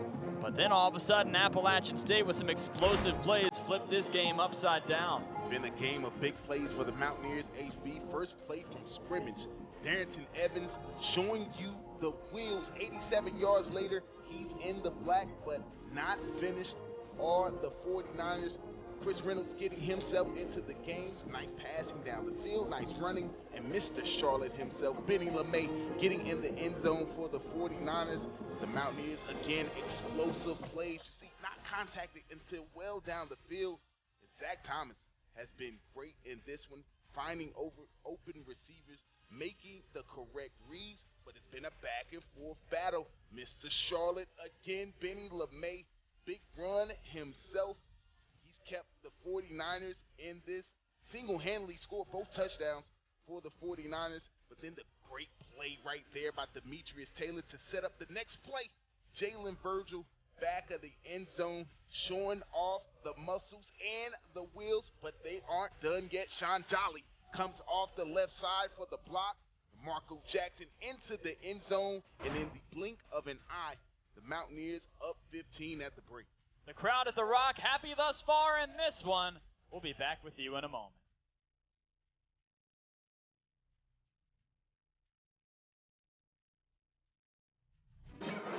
Halftime score. People wearing green, hoping that maybe the second half has some different things to offer, but let's take a look back at the first half stats from this one. As you see, the Mountaineers leading in rushing yards, Charlotte leading in passing yards. A bit of a surprise there, but Zach Thomas has been efficient. What stands out the most to you, Pierre? Neither team having much success through the air. They don't need it. They've been making their bones on the ground, with the Mountaineers separating themselves by 15 points. It's all come from huge chunk plays. The offense scoring 21 points. The special teams unit getting in the act is what separates the average team, the good teams, the great teams, being able to play well in all three phases of the game.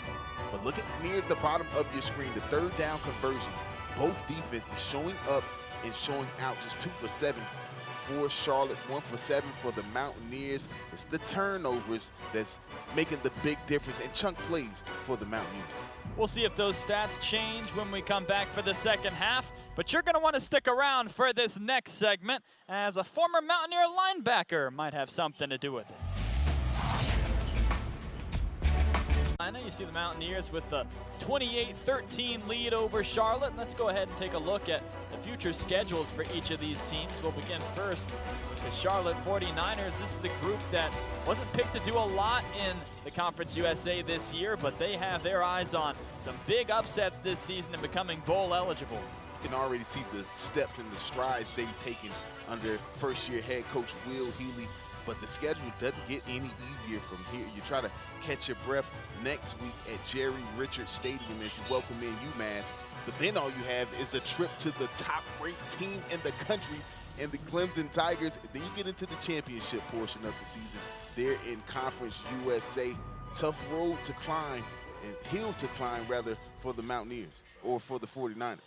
For Appalachian State, let's take a look at what their schedule is going to be this season. Coastal Carolina will be the next home game here, but the team that the Mountaineers are going to play after the bye week next week is none other than the North Carolina Tar Heels, who have an App State connection at the helm. Mack Brown, the new head coach of North Carolina, former head coach of Appalachian State in 1983. He went 6-5, so a reunion there. He has had some appearances with the university in the past with some different events before taking back over a college football program. So that'll be a lot of fun on both sides, and it's going to be interesting to see that game, Pierre, because the Mountaineers are going to be ready for the Tar Heels, and the Tar Heels, of course, want to show that they've improved a lot this year. A young Mack Brown here that used to coach for the Mountaineers must be where he learned those dance moves he showed off in the locker room a season ago. Emotional win for the Tar Heels last week against the South Carolina Gamecocks, and Mack lays it all on the line. That's what you love about a coach like that. Cares so much about his student athletes, cares so much about the program. It's going to be a fun one on September 21st. Stick around after the break. We have a connection between Will Healy, the Charlotte head coach, and someone here in this broadcast booth. That's coming your way. Will Healy, the head coach of Charlotte, did make a trip to Boone. He was a captain on the 2008 Richmond team that a lot of Mountaineer fans would like to forget. They won 38-33-13 here in Boone. And hey, look who that is. Pierre Banks out there. Will Healy to your right wearing number 12. And my broadcast partner with some longer hair standing there to the left. What do you remember from that day? I just remember it all coming to an end. HB, all the games we won and championships that we picked up, including this one in 2006, that there was the very best team I've ever been associated with. But it all came to an end that day. You always remember the losses, HB. You know, on that previous picture, it kind of looked like you were getting run over. How often did that happen? Never. Contrary to popular belief, I did not get ran over, folks at home. See, I was like William Wallace. I fought with my brain. I was very undersized, so when you couldn't get a ball carrier down, what you had to do was turn around and fall down. And then, you know, my buddy Marcus Morrell there, he just comes and piles it on. But that was a fun times, man. And Will Healy, man, a lot of respect for that young man. The job that he's been able to do at each coaching stop, but especially Austin Peay, turning that program around. And then you see the strides that the 49ers have taken so far, just 2 games or a game and a half, really, under his helm. Looking good here today. Yeah, when we talked to Coach Healy yesterday, had the chance during Pierre's radio show, actually. So Pierre wasn't able to hop on the call, but he was listening. And when I brought up Pierre, he says, hey, I remember that guy. He said, back in 2008, I remember everybody on our team saying, we want to run away from Banks. Don't get the ball anywhere near that guy. And then gave Pierre a few compliments. So a very kind head coach. We appreciated his time. And, well, kind of wish he wouldn't have given Pierre that compliment because his head's getting too big to fit in this broadcast booth. But we're going to do the best we can as Staten punches this one away. And it's going to be a touchback here to begin the second half for Charlotte. They did a tremendous job of following their game plan because they came in here and handed myself the second loss of my career at home. Pretty good, man, but when the Richmond Spiders came to town, they showed up and showed out. Appalachian number 2 in the country, or the number 2 seed at that time. And coming into that game, Richmond was the number 7 seed. So a huge upset in Boone that day. And unfortunately, it was the last time that Pierre Banks ever wore the black and gold. It's the last time I ever strapped him up, period. A lot of tears being shed that night, partner. Back to the field. Benny LeMay's back in the game for Charlotte, and Reynolds back at quarterback. And Reynolds fakes. Now he's going to try to run, get some positive yardage. A nice play there to begin as Noel Cook and company brought him down. It's a nice job on both sides. Great job by this defensive line of understanding they can't get penetration, so they try to get big, but great coverage on the back end. Chris Reynolds just heady, pulling it down, picking up positive yards, staying on schedule as far as being in second and very manageable. We should also say a very special thanks to Brett Strelo and Joey Jones, Assistant Strategic Communication Directors for Appalachian State, for getting us those wonderful pictures of Mac Brown and Pierre Banks and Will Healy. Reynolds ready for the ball. He's not going to hand off to LeMay this time. Instead, he's going to spin around, tries to throw ahead, and he didn't have his man ready, as that was Victor Tucker he was looking for. But Tucker had a trio of Mountaineers around him. Flag down here, but tremendous job right there of Reynolds of spinning out of the sack and then just getting rid of the football before he could take a loss on the play.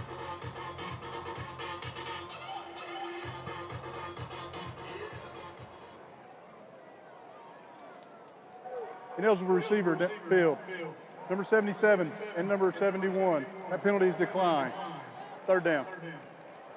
That is the trickiness involved with having a run-pass option offense. When you have that run-pass option, the key is to get the ball out of your hands before your linemen get too far down the field. They are allowed 2 to 3 yards down there, but when the play just lingers on the way it did there, then you're bound to have that type of penalty. So third down here for the 49ers. They would love to keep moving the ball down the field here. Their first drive of the second half after disaster struck, and Appalachian scored the last 2 possessions of the last half. Thrown over, Victor Tucker gets across the sticks, and that is a first down for Charlotte, and a humongous play for the 49ers to get the first down and move those chains. Nice, confident throw by Mr. Reynolds. Even better play call by Will Healy, just giving him something simple. 3-yard or 3-step slant right there. Find the sticks and give your quarterback an opportunity to get a rhythm throw there and keep the chains moving.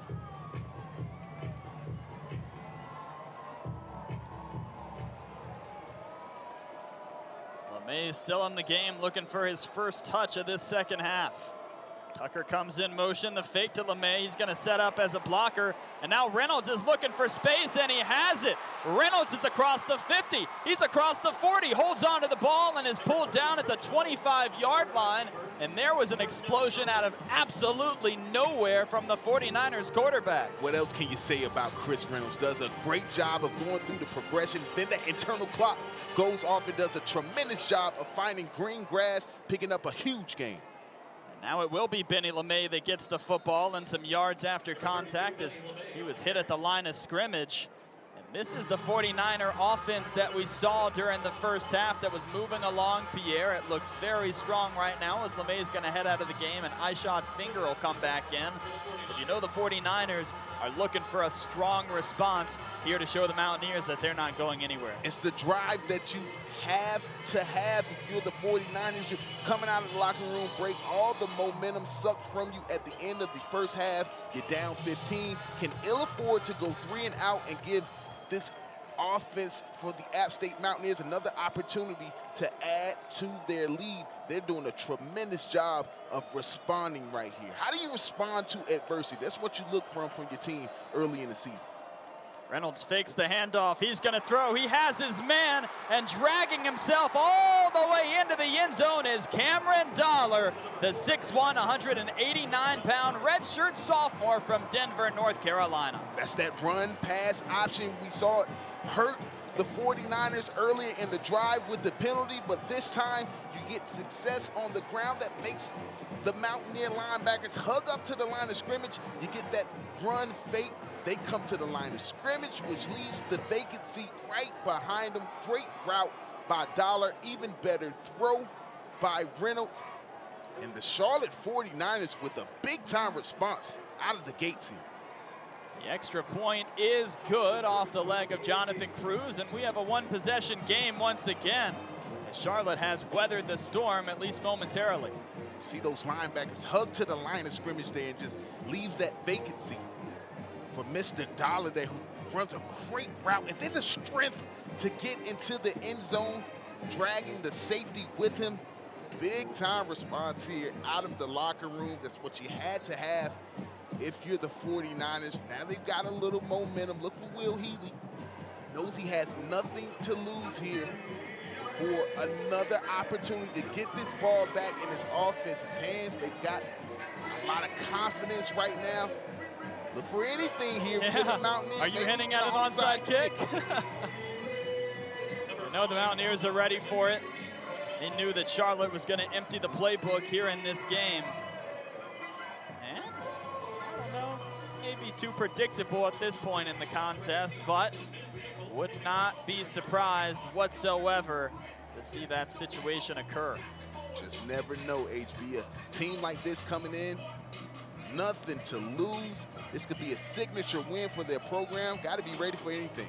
Jackson Van Sickle punches it away, and that ball is going to be fair caught by the Mountaineers. And now some extra talk after the play ends, but nothing coming from that. So now the Mountaineers go back on offense, Pierre. Charlotte's shown a few times in this game that after they score, they've been able to slow down the Mountaineer attack. It's going to take not having any penalties. It's going to take some sure tackling, but go into this drive from both of these teams and talk about their mindset. It's all about Please reset the game. Look at the drive recap. Please reset the game clock to 12:10. Yards on 6 plays. And the play clock to 25 seconds. 3 minutes taken off the clock. Now that defense takes the field with a little more pep in their step, a little more confidence. If you're the Mountaineers, you're looking for a big-time response here. Had a huge second half a week ago. See if they can keep that trend going. Zach Thomas and company looking for one of those signature drives here. They've been helped with points on the board from special teams, and their defense getting them in good field position. And now we see Virgil come in motion, and it's going to be Thomas that's going to keep it. He has a pitch man to the outside, but decides to run it himself, and Thomas with a gain of a few. No wrinkle there from Eli Drinkwitz's offense. The triple option action using the legs of Zach Thomas to get out and get some yards there. The speed of Jalen Virgil, ever threatening at the pitch. Thomas tosses to the outside. This is Virgil looking for space, and it is a wall of 49ers defenders that gives him absolutely nothing. Third and manageable, though, here for the Mountaineers. This is the situation that you want to be in, because now you got options. Just 1 for 7 on 3rd down in the first half, but it's a lot easier to pick up a 3rd and 3 than 3rd and 7 or 8. Will it be a handoff to Darrington Evans, or will Zach Thomas do it himself?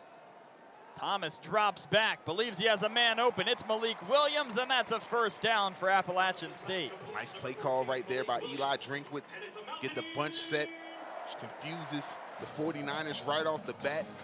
Malik Williams does a tremendous job of just finding that soft spot in the zone, the sure hands to pick up the catch, and then the strength to get a few extra yards there. Nice play there by the Mountaineers.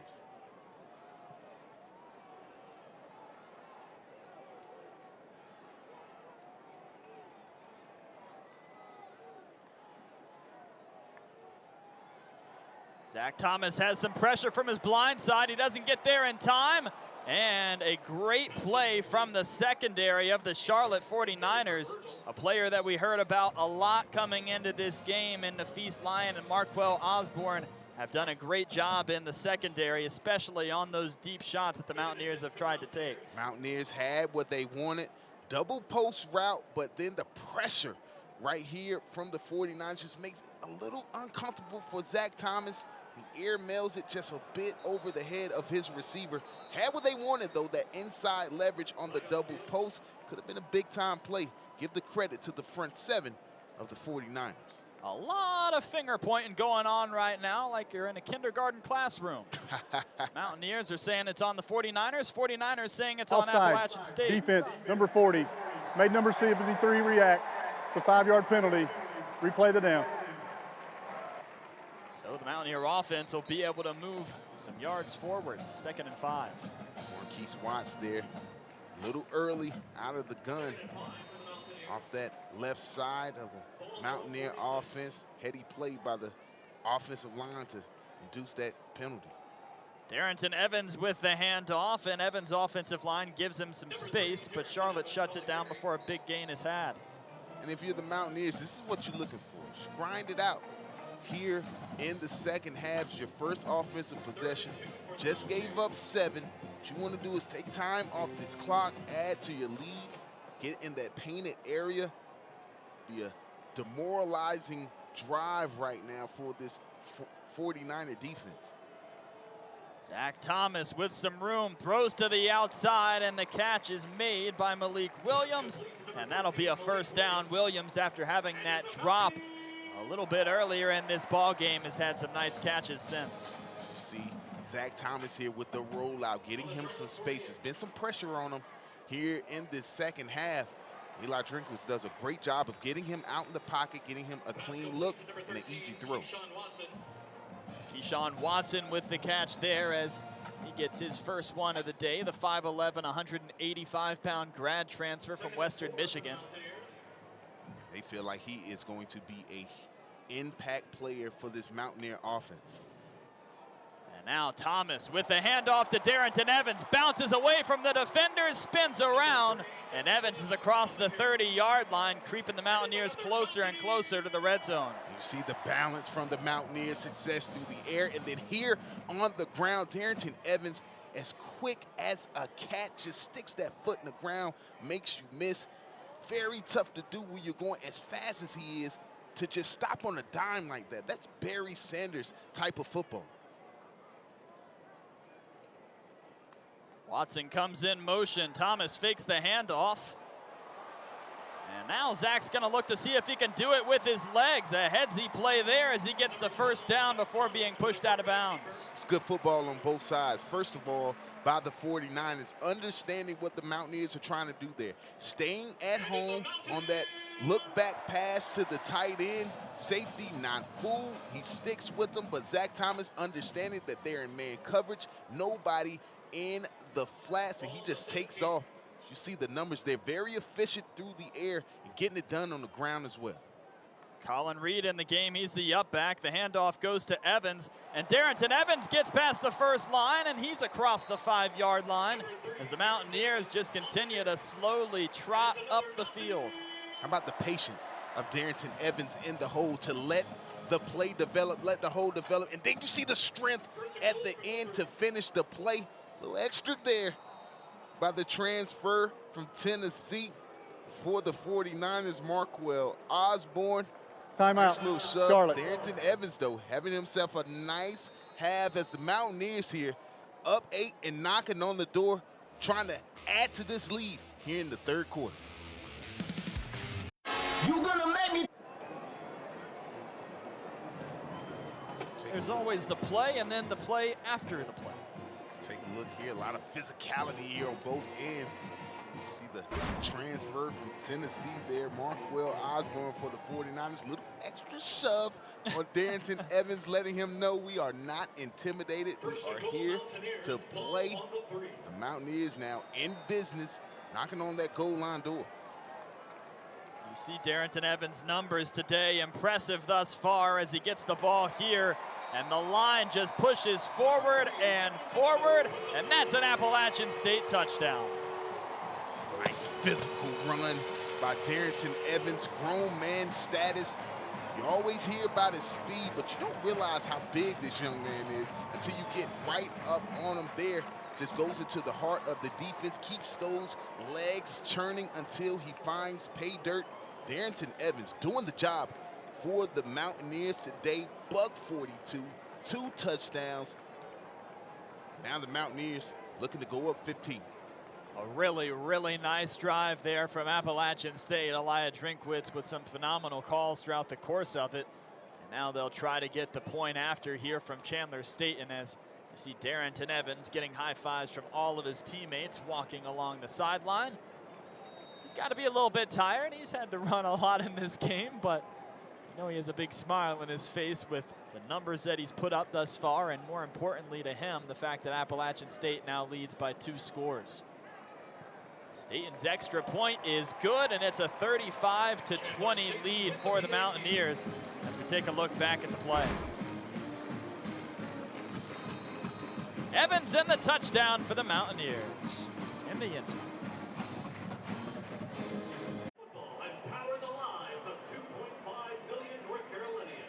Darrington Evans there with the Mountaineers on the sideline as Now in this game, he just continues to make an incredible impact with that 3-yard rushing touchdown. He now has 2 of those on the day, and just 13 attempts have rewarded him with 142 yards. Not only does he do the job on the field for the Mountaineers, but very active on campus.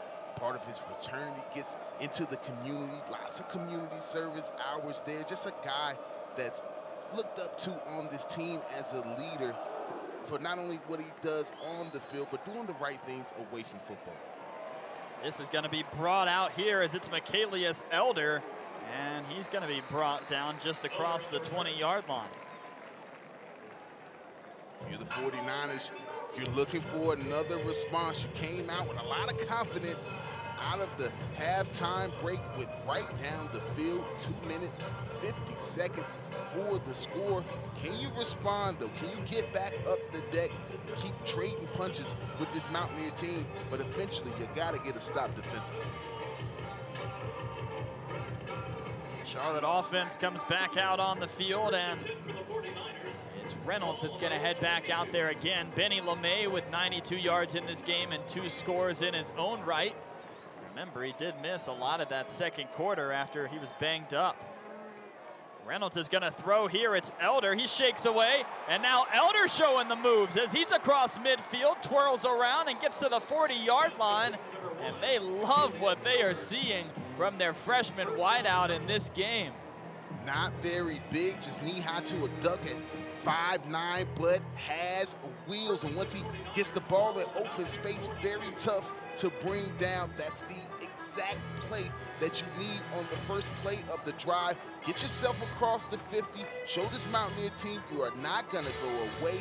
Try to get yourself down this field and into the end zone to keep pace. Michaelius Elder now sitting in this game with 74 yards on 3 catches. He has made an impact. The toss here to Victor Tucker. Tucker looked like he might have wanted to throw that ball on some trickery, but Demetrius Taylor says, think again. And that was a great job by Demetrius Taylor, because he was looking to throw that football, and Chris Reynolds would have been wide open over the left side. As you see the toss here, you see Reynolds looking for that throwback pass, but Demetrius Taylor with the penetration and speed and strength to bring him down in the backfield.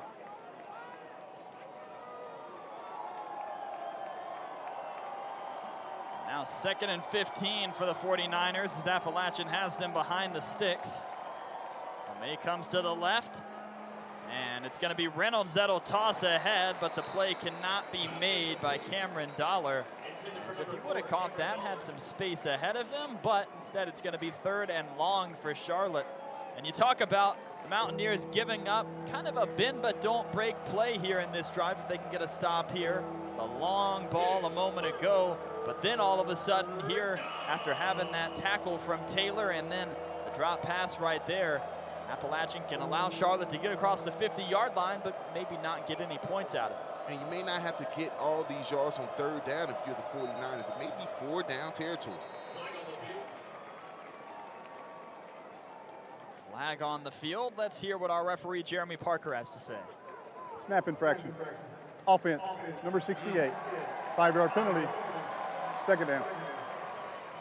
That's Jalen Fisher, the offensive lineman, that 3rd picks down. up that penalty, and that's going to make it 3rd and 20 for Charlotte. And there have been some big plays in this game, whether they be penalties or just some certain situations. I don't think it's been a game where Charlotte has 20 plays they'd look back on and regret to this point, but there have been about 5 that have been extremely costly. And now when you have 3rd and 20, you become extremely predictable, maybe not even be 4 down territory. Reynolds is going to drop back and throw if he would have had time, but he does not, as coming away and wrapping him up and bringing him down on the turf is Nick Hampton, the outside linebacker. And that's why it is so tough when you have 3rd and 20. You see Nick Hampton, the motor on this young man, comes up the field, circles back to bring Reynolds down for the sack. But when you got 3rd and 20 and the defense knows what's coming, you have no run responsibility. You pin your ears back. You get a straight speed rush. You see the young man there, Hampton, just unable to be contained off the edge. Bowler had his last punt blocked. This time he's going to boom it away. And Thomas Hennigan, did he touch that? Obviously not if he's not chasing after it. Wow, what a punt that time from Bowler, as Appalachian State's going to get the ball at the 1-yard line. So maybe the 49ers have just changed the script. Appalachian has the ball when we return. The ruling on the field stands. The receiver did not touch the ball. First down. Well, that was a close play. Let's take a look back at it and see just how close it was to Thomas Hennigan touching this ball. Nonetheless, a phenomenal punt. Man, that is very close. And it had to be close because the call was reviewed, not confirmed. As you see, it does look like it misses his leg. Not confirmed, but the call stands. So you know it was a close call, and that would have been a huge one. Now, a phenomenal look from our ESPN Plus crew getting you that angle, as that first one, it looked like maybe Charlotte had a gripe, but on that second one, you can clearly see that Thomas Hennigan with some matrix moves didn't touch the football. He did get his Neo on in that situation, partner, but that would have been a huge turn of events. Great punt, though, and flipping the field on the Mountaineers did the Charlotte 49ers. If they can get a 3-and-out here and get some pretty good field position, they're right back in business. Let's see what the Mountaineers do backed this far up. Darrington Evans standing in the end zone. As Zach Thomas tosses away, he's looking for a man, and what a pass that was as Malik Williams catches it along the sideline, and Appalachian State's out of danger with as pretty of a play as you'll ever see. How about the HMIC? Eli Drinkwitz with a gutsy call on your goal line. You go play action with the wheel route. Malik Williams is hit in stride by Zach Thomas. That's a tremendous play. Dietrich Harrington with the rush here, but there's some flags on the field.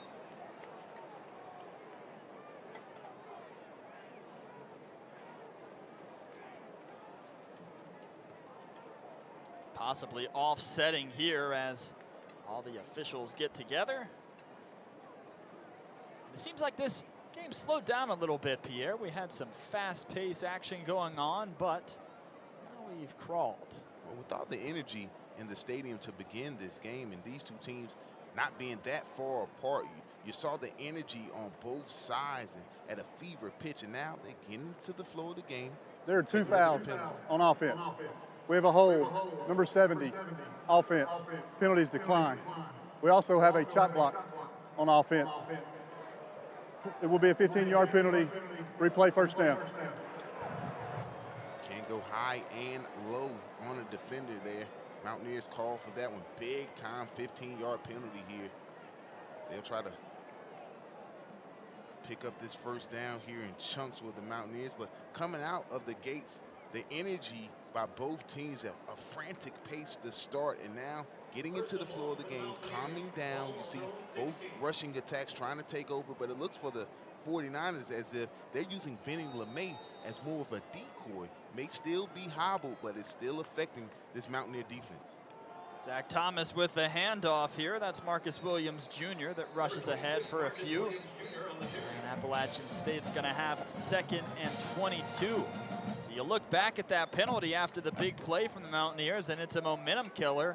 What you wonder at this point, though, is whether or not the Mountaineers will be able to get a first down and continue driving down the field, or if we look back at that penalty as maybe a huge play in this game.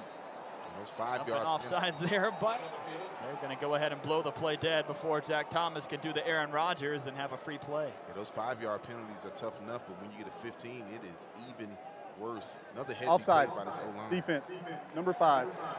5-yard penalty, still 2nd down. Big Vic Johnson on the left side of that line. Senior coming in here just headsy to jump off sides. Get some of those yards back in penalties. You see Mr. Alex Highsmith do it all defensively for the Charlotte 49ers. Quiet second half, but he made his presence known in that first with 2 sacks.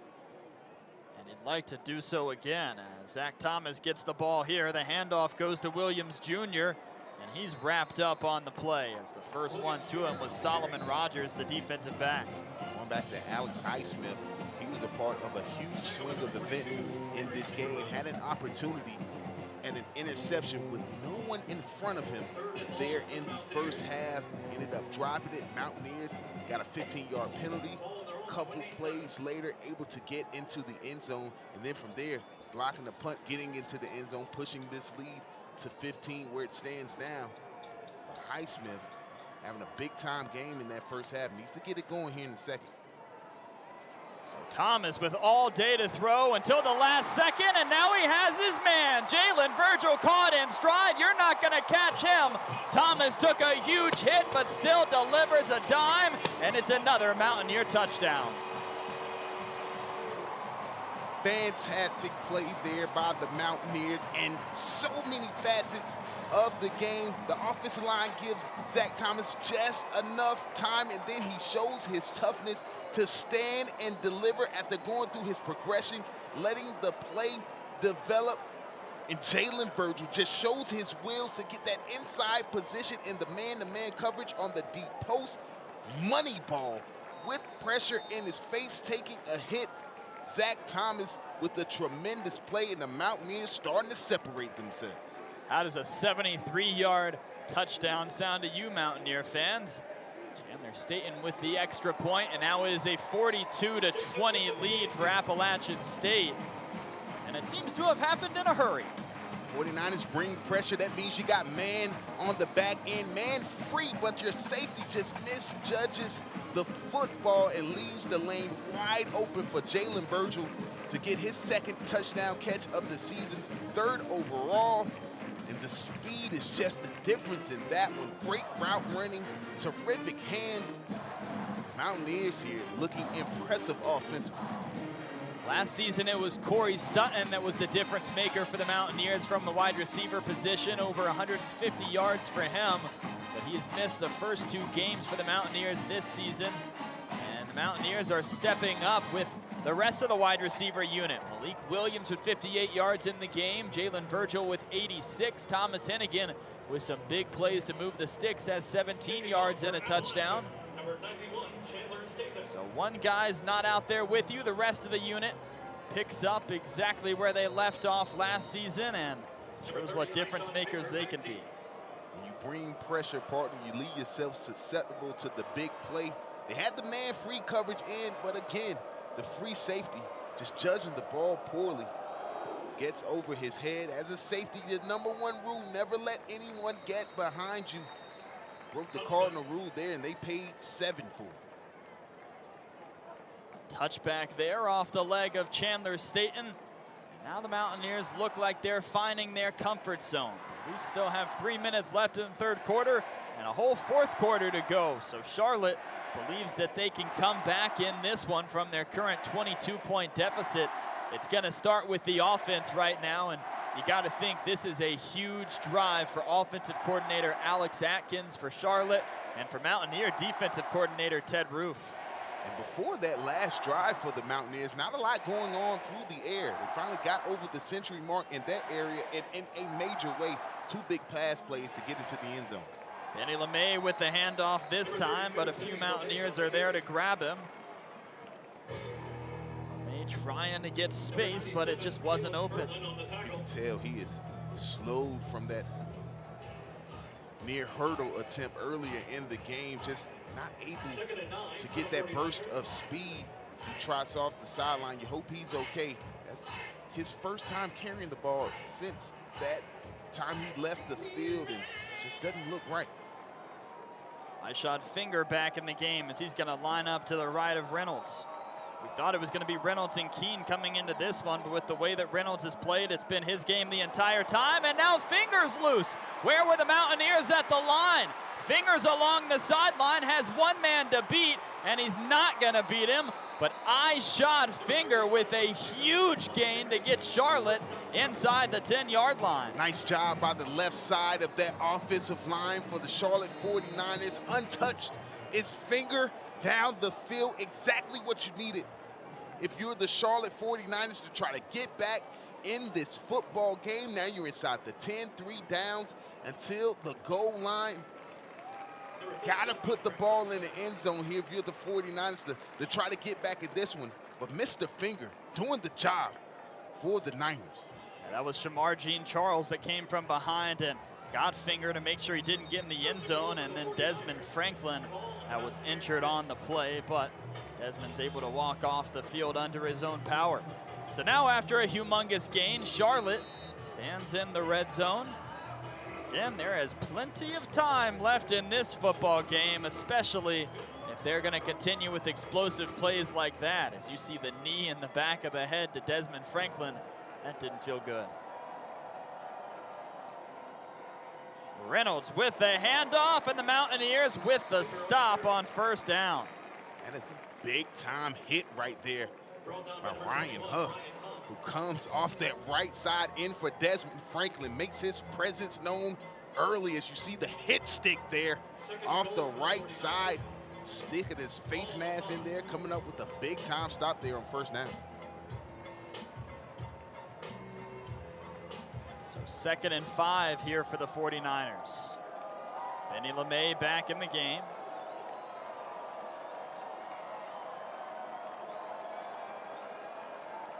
Reynolds looking to pass. He tosses to his left. He has a man open. And who other than his running back, Benny LeMay, is in the end zone for the 49ers for the 3rd time today. Love to see Benny LeMay getting back in the game and back in the action. His 3rd touchdown, this time through the air. Mountaineers bring pressure off the right side, but in that situation, one of your blitzers has to peel off and go with the swing route out there by the running back. Mountaineers don't do that. LeMay is wide open in the end zone. Nice touch by Mr. Reynolds to get him 6. It looks like they're trying to go for 2 here. Yeah, after the missed extra point earlier in this game, they've been down an extra point this entire time from what it would usually be with the touchdown deficit. But Chris Reynolds, 9 of 16, 132 yards and 2 touchdowns, has a phenomenal quarterback rating to this point. He's trying to see if he can get Charlotte some more points right here. He fakes the handoff, throws to his left. It's Victor Tucker trying to shake away, and Tucker dives into the end zone. And that is a 2-point conversion for the Charlotte 49ers. So now we have a 42-28 game, and not so fast, Pierre. 49ers aren't going anywhere as we come to the close of the 3rd quarter. Fantastic play call right there by Will Healy. Take a look at the touchdown pass here. Just a simple swing route there to your running back, but one of the blitzers doesn't peel off with him. Then the 2-point conversion, the misdirection, using that speed and aggressiveness against the Mountaineer defense gives Victor just enough space to get across that pylon. Don't look now, but the 49ers only down 14, not giving up in this one. We've got a lot of football left. The only thing in this one that I think you can kind of say at this point in the game is both of these teams are struggling to get stops early on. We saw some impressive defensive play, but now you're starting to think, all right, well, who's going to get those big stops? The ruling on the field is a 2-point conversion is good. The previous play is under further review. Take a look at it and make sure he had possession of the football before he crossed the plane. But this is a situation where you see the growth of this team under first-year head coach Will Healy. A season ago, if you go down 22 against a team like this, if you take a look at Victor Tucker there crossing the goal line, looked like he had possession there on first glance. But a season ago, if you got a team that has never had a winning season, they go down 22 against a team of this caliber, you may pack it in. Not the case, though, today as they continue to fight. So that's a nice play by Sean Jolly to punch that ball out. That is going to be close to see if the ball actually crossed the plane into the end zone. Gotta be decisive, though. The ruling on the field was that the 2-point conversion was good, so it's gotta be conclusive evidence. Well, the 2 points will stand for the 49ers, but you just love the fight here from Charlotte. Will Healy has got to like how his team is responding. Yeah, A few more angles here to show you on the play, as Appalachian believed that possibly he didn't get in there, and let's take another look. Looks like he crosses the pylon with the football. You do see it jarred loose at the end. Tough to see from that angle, partner. All angles, really. That ball crossed that plane or not, again, has to be conclusive, or the call will stand. See what the Zebra crew comes up with here. A humongous play in this game. Any points that Charlotte gets at The this ruling point on the field stands. The 2-point conversion is successful. So there you have it. After a few moments to take a look back at it, it is successful. And now Charlotte trails by just 2 touchdowns in this game. It's not enough to overturn the call there. 49ers only back 14. They can get a stop here, get the ball back in the hands of their offense. They are right back in this one. Be a big response here from the Mountaineers offensively. Jackson Van Sickle kicking off for the 49ers.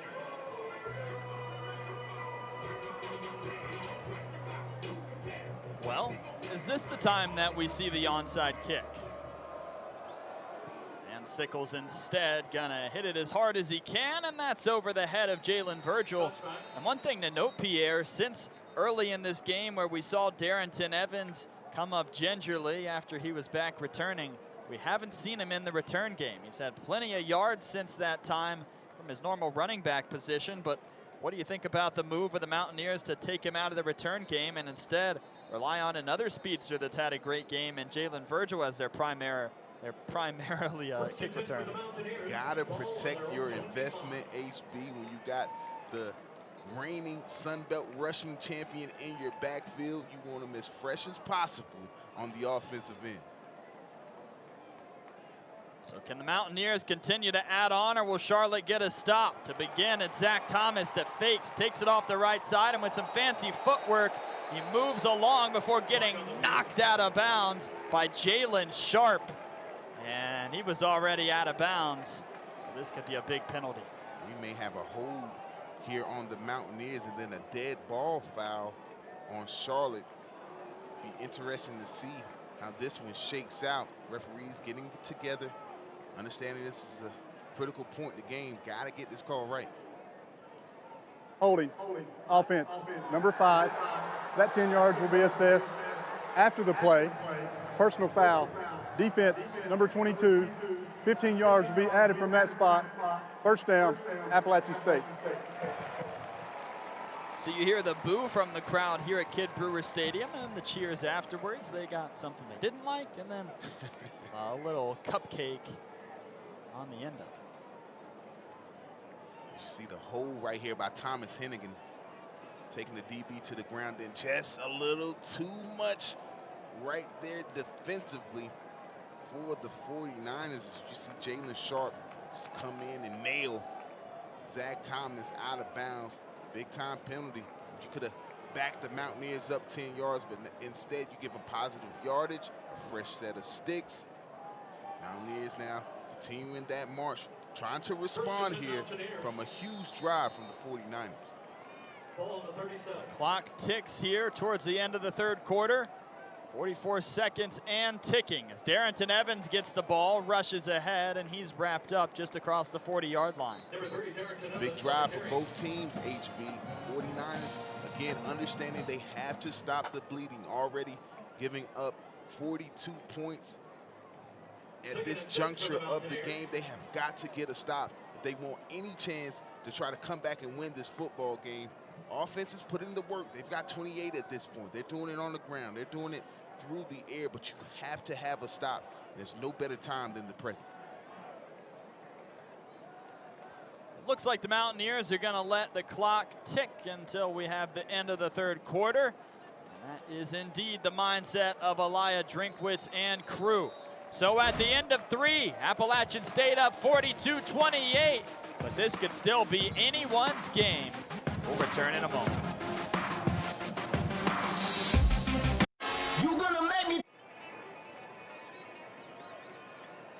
Well, you got to assume we're going to see a lot of that guy on this drive. Darrington Evans, and Why wouldn't you? 14 attempts for 146 yards and 2 touchdowns. His quarterback right now, 13 of 18, 167 yards and 3 touchdowns. So not the 14 for 14, 295 and 3 TDs that Zach Thomas had last year, but still very effective. As we see Darrington Evans gain a few. That's what the Mountaineers want to do, just continue to churn it out on the ground. You're up 14, fourth quarter. You want your offensive line to take over at this point. Nearly 300 yards a week ago here at Kid Brewer Stadium. Today, $194 and looking for more. Watson comes in motion. The handoff goes to Evans, and as he spins around, he's brought down prior to the 50-yard line. Nice run there by Darrington Evans, showing the physicality, the vision to find the hole off the left side, and then finishing and moving these chains. 49ers defense could use a stop right here, giving it all they got. But you just see this offensive line of the Mountaineers just continue to get stronger and stronger as the game wears on. Thomas with the handoff here to Evans, and he bulldozes himself ahead across the 55, but a late flag does come in. Interesting to see what this call is. Not sure if it came in after or before the play, but this is a big call.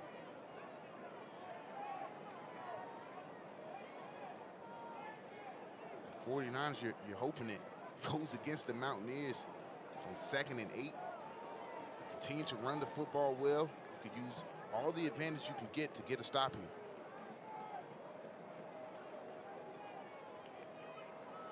After the play, personal foul, number 75, offense. 15-yard penalty will be 2nd down. So that's going to be the aforementioned Victor Johnson.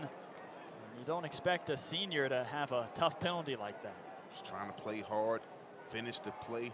A little bit too much extra there. That's a huge penalty here to stop your momentum and put you behind the sticks. You're Charlotte. You can get a minimal gain right here. You put the Mountaineers in a situation they don't want to be in. Zach Thomas doing it with the arm, and it's Malik Williams that pulls the ball away from his defender and brings it back across the 55-yard line. So now the Mountaineers have 3rd and short once again. And how about this response from Williams, a guy that earlier in the game had a drop pass. He doesn't have many, but ever since, those hands have been as pure as could be. And when you're down at this juncture of the game, 14, you gotta take chances. Jayceon Fugate tries to get the interception there instead of just knocking the ball away, and allows Williams to pick up a huge gain.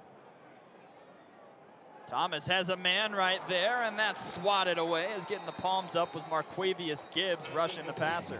That is a big-time play right there by Mr. Gibbs.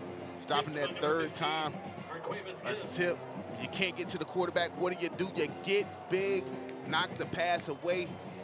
Interesting decision right here for Eli Drinkwitz, choosing to punt the ball away. Number 39, Xavier Savant. Trust this defense to get a stop here, up 14 in the 4th. Yeah, you forget there on that play that Charlotte was stopping the Mountaineers from being able to move the chains and continue an impressive drive thus far. Now Sabach is back out to punt. And as he puts the left leg on the ball, it's a good one, but it's going to give a Charlotte bounce back to about the 15-yard line. So the 49ers get their stop. Can they have their response on offense? Down 14 in Boone.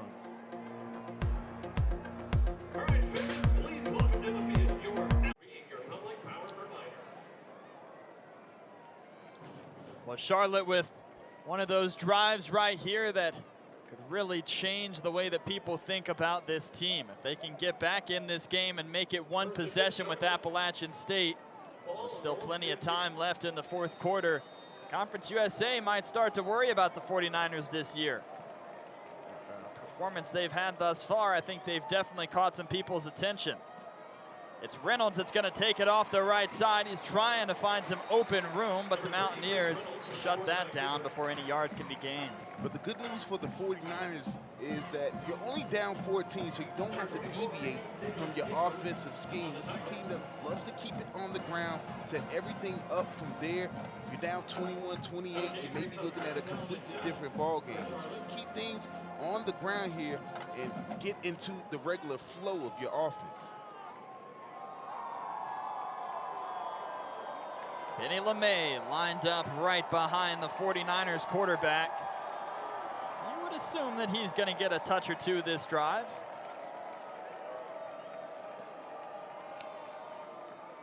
Reynolds looking off. He's going to go to his second read, and he finds his man LeMay.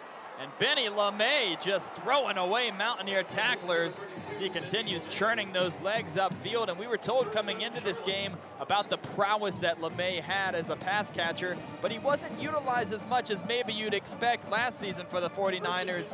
And in this game, we've seen that he is a threat on all three downs. Just continues to carry this team. 93 yards on the ground, 2 touchdowns. Even has a receiving touchdown. There you see the sure hands and then the strength to break 3-4 tackles. Continue this drive. Benny LeMay is making his name known as Mr. Shaw. The fake to finger thrown here from Reynolds, and an incredible catch by Victor Tucker as that was Josh Thomas in coverage along with Sean Jolly, and going up and just pulling it away is Tucker. Double move there by Tucker. That's just a good job by Reynolds, giving his receiver a chance, and Tucker making a play. And now Finger with the run, and he's going to get another positive gain as Charlotte's had all their running backs be effective in this game. The starter, LeMay, who we've probably said his name about 1 million times to this point. Aaron McAllister has been pretty solid when he's gotten his opportunities. And also Ishod Finger with that long run of 68 and the other attempts that he's gotten, getting Charlotte positive yardage. Continuing to be balanced, keeping this defense off pace and off balance. This 49er offense looking good on the way to what they hope is a drive that will cut this lead to 1 score. Very pivotal at this point in the game. Ishod Finger and Benny LeMay in the game right now, and the play's blown dead before we could see what was going to occur from that. Play clock running low. Will Healy calls timeout. Understands Timeout, Charlotte. the severity of this drive. Wants to make sure that his team is in the best position. 49ers down 14.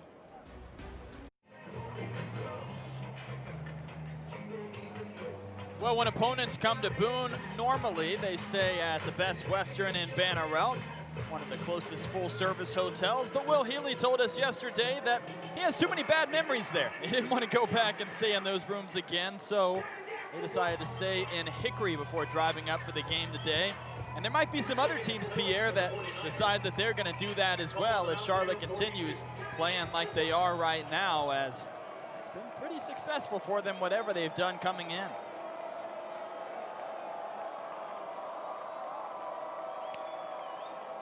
Reynolds with the handoff here to LeMay. He cuts back, churns forward, and gets across the 40-yard line, and his legs just never stop moving.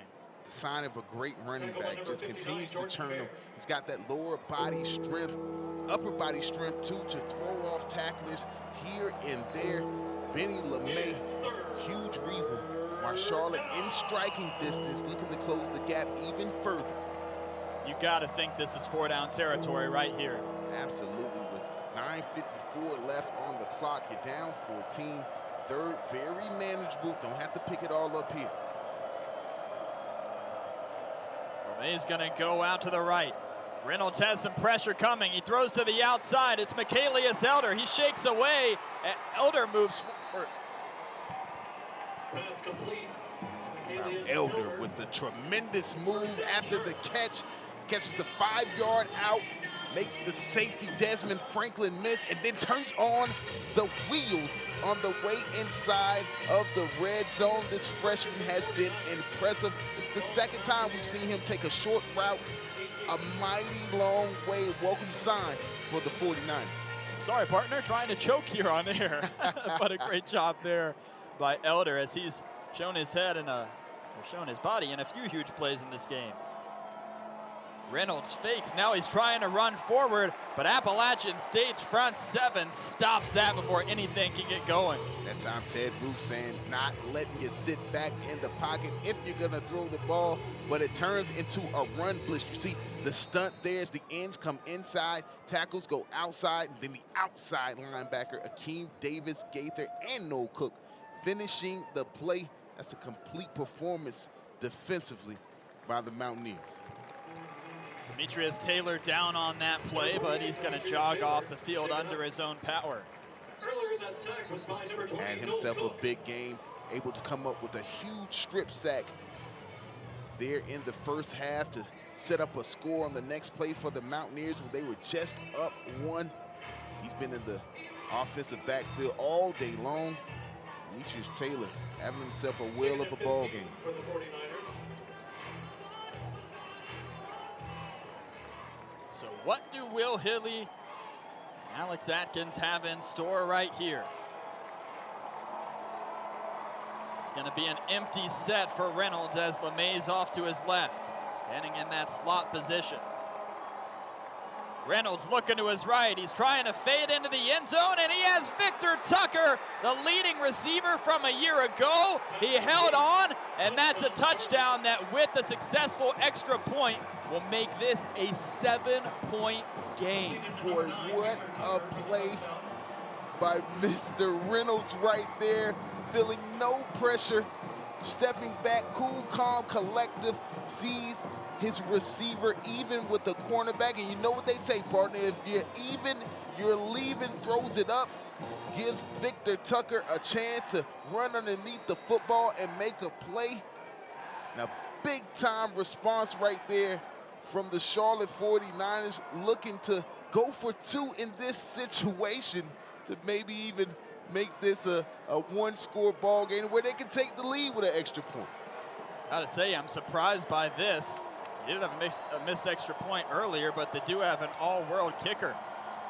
Reynolds rolls off to his left, has Mountaineers all over him. He tosses into the end zone, and it is broken up. As that was Sean Jolly that was in coverage. Check that. Josh Thomas in coverage for the Mountaineers. But Charlotte has turned it into a one-possession game. Fans, your attention, please. Official attendance for today's football game is Look back at the touchdown here for Charlotte as tossing a beautiful ball into the end zone was hopefully QB number 1 in the future is what he's got to be thinking after this game. And Chris Reynolds and Victor Tucker, the leading receiver from a year ago, cashes in the points. Big time throw, you got pressure in your face. You see the one-on-one matchup on the outside, you throw the ball up, give your receiver a chance to make a play. And as soon as Sean Jolly turns his head, that's where Victor Hampton makes his move, or Victor Tucker rather makes his move. Big time play for the 49ers. We got ourselves a ball game, ladies and gentlemen. Van Sickle with a huge kick there, so no chance of a return for the Mountaineers. Gotta wonder what's going on in the head of the Charlotte 49ers on that sideline. Victor Tucker with 5 receptions, 102 yards, and a touchdown. He wasn't the leading receiver last week. In fact, he only had 2 receptions. So throughout the week, we were told he's gonna wanna come out here and have a response game and show that he's gonna have a huge season this year. And he's done that, over 100 yards. So now, Charlotte, a defense that was 25th in the country a year ago in overall defense, tries to see if they can get a stop of this lethal Mountaineer offense. The play's gonna begin with a Darrington Evans rush, and Evans with some positive yardage to shorten up second down to just 5 yards. Huge drive for both sides. You're the Mountaineers. You want to show off that vaunted offensive line, chew up this clock, and end the drive with the score. If you're the 49ers, you got to let your strength be shown. That front 7, stop the run, get this offense off the field, get the ball back in the hands of Chris Reynolds. Zach Thomas decides to keep it on his own. He's looking for some room, and he can't find any. That's coming over and bringing him down is going to be Marquavius Gibbs, along with Prince Beamon. Nice play defensively right there. Now you set up a 3rd and short situation that's got a 49er down on that play, but set up a 3rd and short situation. It's going to be who wants it more.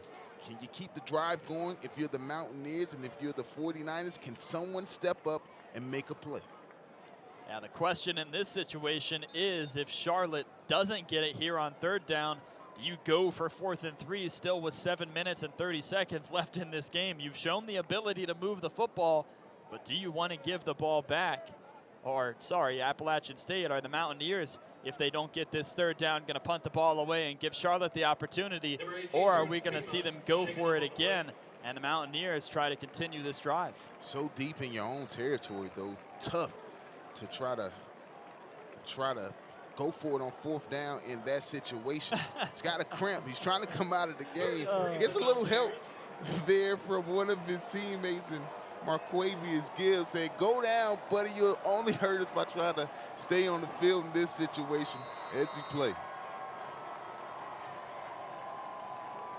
The handoff to Evans. Darrington has some room, and Darrington Evans is in the open field. He's off to the left side, moving those feet along, and when you need someone, Darrington Evans is always there. Said it was a huge drive for both teams. Could be a program-defining drive for this Charlotte defense, but the Mountaineers do what they do best. They keep it on the ground, and Darrington Evans nearing that 234-yard mark, his 3rd touchdown, and once he gets it that open field untouched, give the credit to the offensive line. He turns on the skates and gets into the black to pad this lead just a bit for the Mountaineers. Staten's extra point is good, and once again, it's a 2-possession lead for the Mountaineers. Last year, Evans with just 6 attempts, 26 yards at Charlotte in the backup running back role. And this year, he has 19 attempts for 234 yards and 3 touchdowns. What a phenomenal day from number 3. We may be looking at a National Player of the Week type performance from Darrington Evans. A lot of football left in this game, and you know with the lead this late, the Mountaineers will be looking to keep it on the ground. Who knows where his total numbers will end at the conclusion of this ball game. If you're Will Healy, you can't think about that. You got to get your offense in gear, respond to this latest score by the Mountaineers. Started out a defensive struggle. Now we got a shootout on our hands, partner.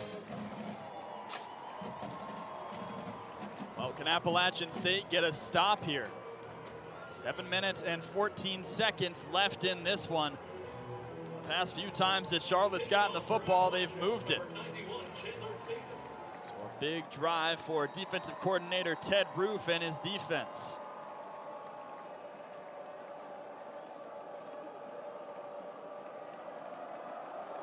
Staten puts his leg on the ball and booms it away. And it's going to be brought out by the 49ers, as that's Elder. And he's going to be stopped short of the 20-yard line.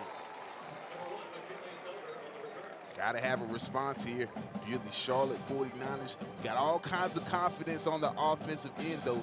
Been driving the ball with a lot of regularity here in the second half.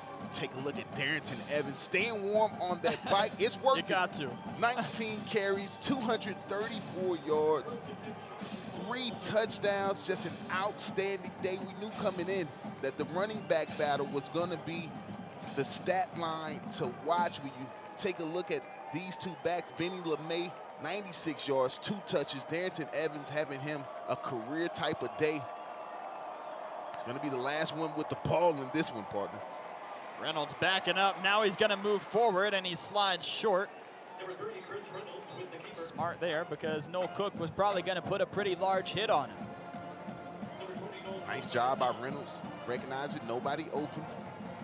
Pulling it down, picking up positive yards, staying ahead of schedule as far as the sticks go. Clock running down, but you still got an opportunity to run your offense, but you don't have an opportunity not to score in this situation, especially with the way the Mountaineers have been productive offensively. And Charlotte with just one timeout left in this game after having to use the 2 prior. The ball's loose on the ground, but Reynolds hopped right back on it. And now we have a flag thrown late on the play by our referee, Jeremy Parker. So we'll see what the call is there, as there's a Mountaineer down that is continuing to talk to the official and try to talk about his side of the story. That's Demetrius Taylor. After the play, unsportsmanlike conduct, number 48, Appalachian State. He is disqualified. Wow. Big time turn of events right there. Demetrius Taylor has had him a game defensively. Disqualified from this game. Interesting to see what he did to deserve that infraction.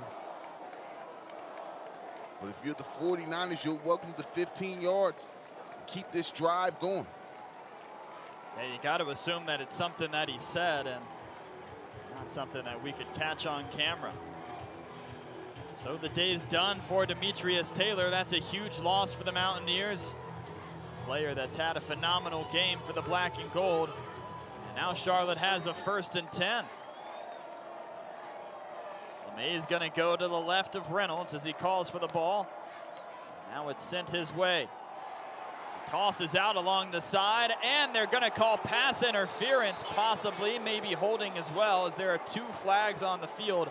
That was Desmond Franklin and Shamar Jean-Charles in coverage. And get Shamar Jean-Charles for not turning that head around in coverage, picking up that 15-yard pass interference penalty. Pass interference, defense, number 8, 15 yards, previous spot, 1st down.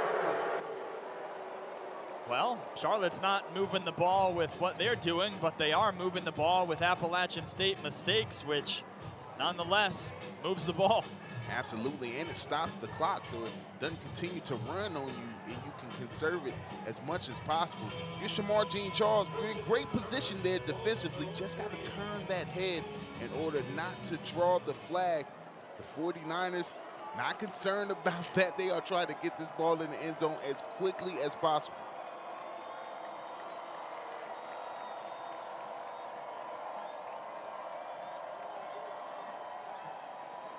Reynolds dropping back. He's going to roll out to his left.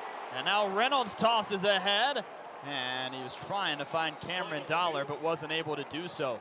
Let's take a look at the penalties in this game and see how it's stacked up for both of these teams as we have another flag come in on this play. Holding, offense, number 71. That's a 10-yard penalty. Replay, 1st down. And now Charlotte has a costly penalty. Penalties just kill you.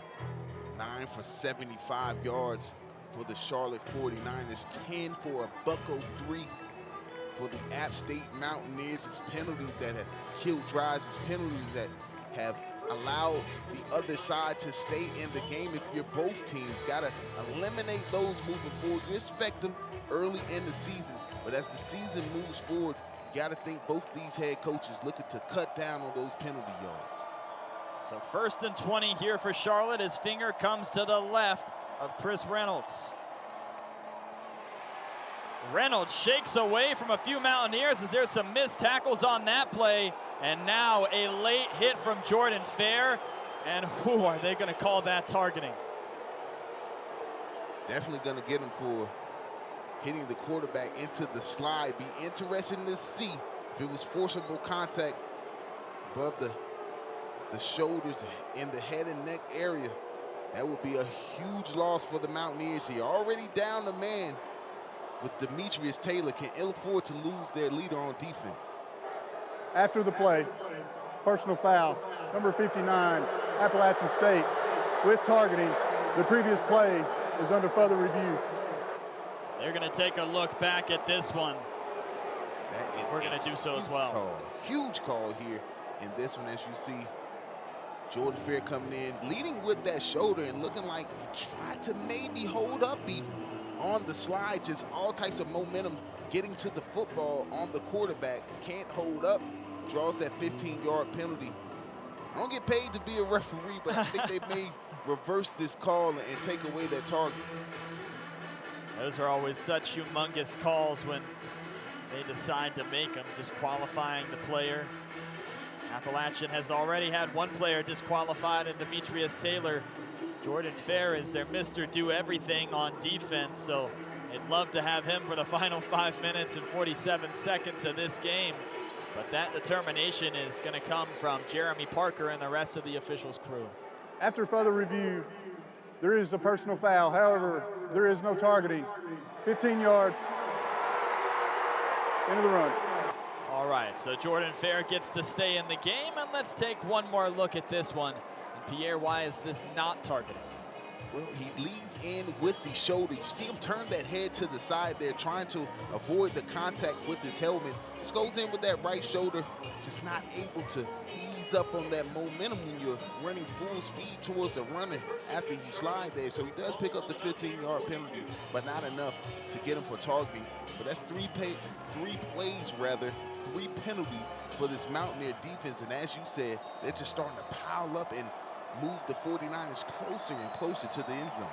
Yeah, the Mountaineers are glad that Jordan Fair is still in the game, but they're not glad that now Charlotte's across midfield. Reynolds has pressure coming from Akeem Davis-Gaither. He's trying to throw ahead, and the ball's picked off. That is Shamar Jean-Charles that was there. There are 2 flags on the play. And his mitts on the ball, just looks like he just let it slip through. He knows his the receiver hands downfield. right at the last Offense, minute. number 54. 5-yard penalty, previous spot. First down. That would have been a huge momentum play for this defense, having a tough time stopping this 49er offense. Shamar Jean-Charles in prime position to make a play, just not able to hang on to it.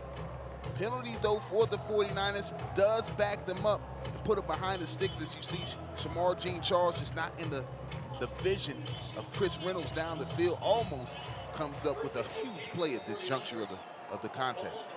Would have been absolutely humongous would he have been able to bring those white gloves down with the football in between them. Instead, it's still Charlotte football as this is tossed to the outside and Elder catches it. He has some room off the right side and moves forward. A late hit coming incidentally there from Akeem Davis-Gaither. But that's going to move this now to 2nd and 3 for Charlotte. Nice play call there by Will Healy, understanding the situation. You got first and forever, and you got a team on the other end that's very aggressive. A lot of speed over there. Use it against them and come underneath with that middle screen to your speedy freshman receiver, who puts you in a great position here on 2nd down.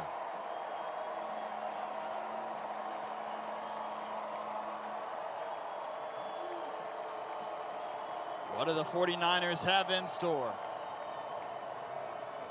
Reynolds sees LeMay, but he's trying to get some space to throw it. And Appalachian State got to him before, but another flag is on the field. This one may be grounding on Reynolds, not a receiver in the area, just trying to get rid of the football. See what this call is. If I had to sum up this drive with one word, can you guess what that word might be? Foul? Penalties. Close. But foul would work too. Pretty much mean the exact same thing.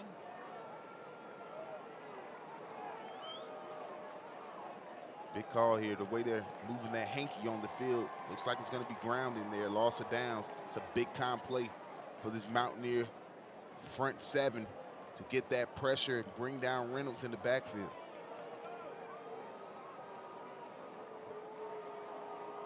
You can see Reynolds there on your screen a moment ago, patiently waiting to hear what the call is. As all the officials are still trying to decide exactly what's happening. There are 2 fouls on the play. Holding, offense. That penalty is declined. Intentional grounding on the quarterback. Spot of the foul, loss of down. Well, you heard the Mountaineer fans start to boo, all 29,182 of them. The announced attendance for this game, but at the end of the completion of the sentence from Jeremy Parker, they're happy with the result.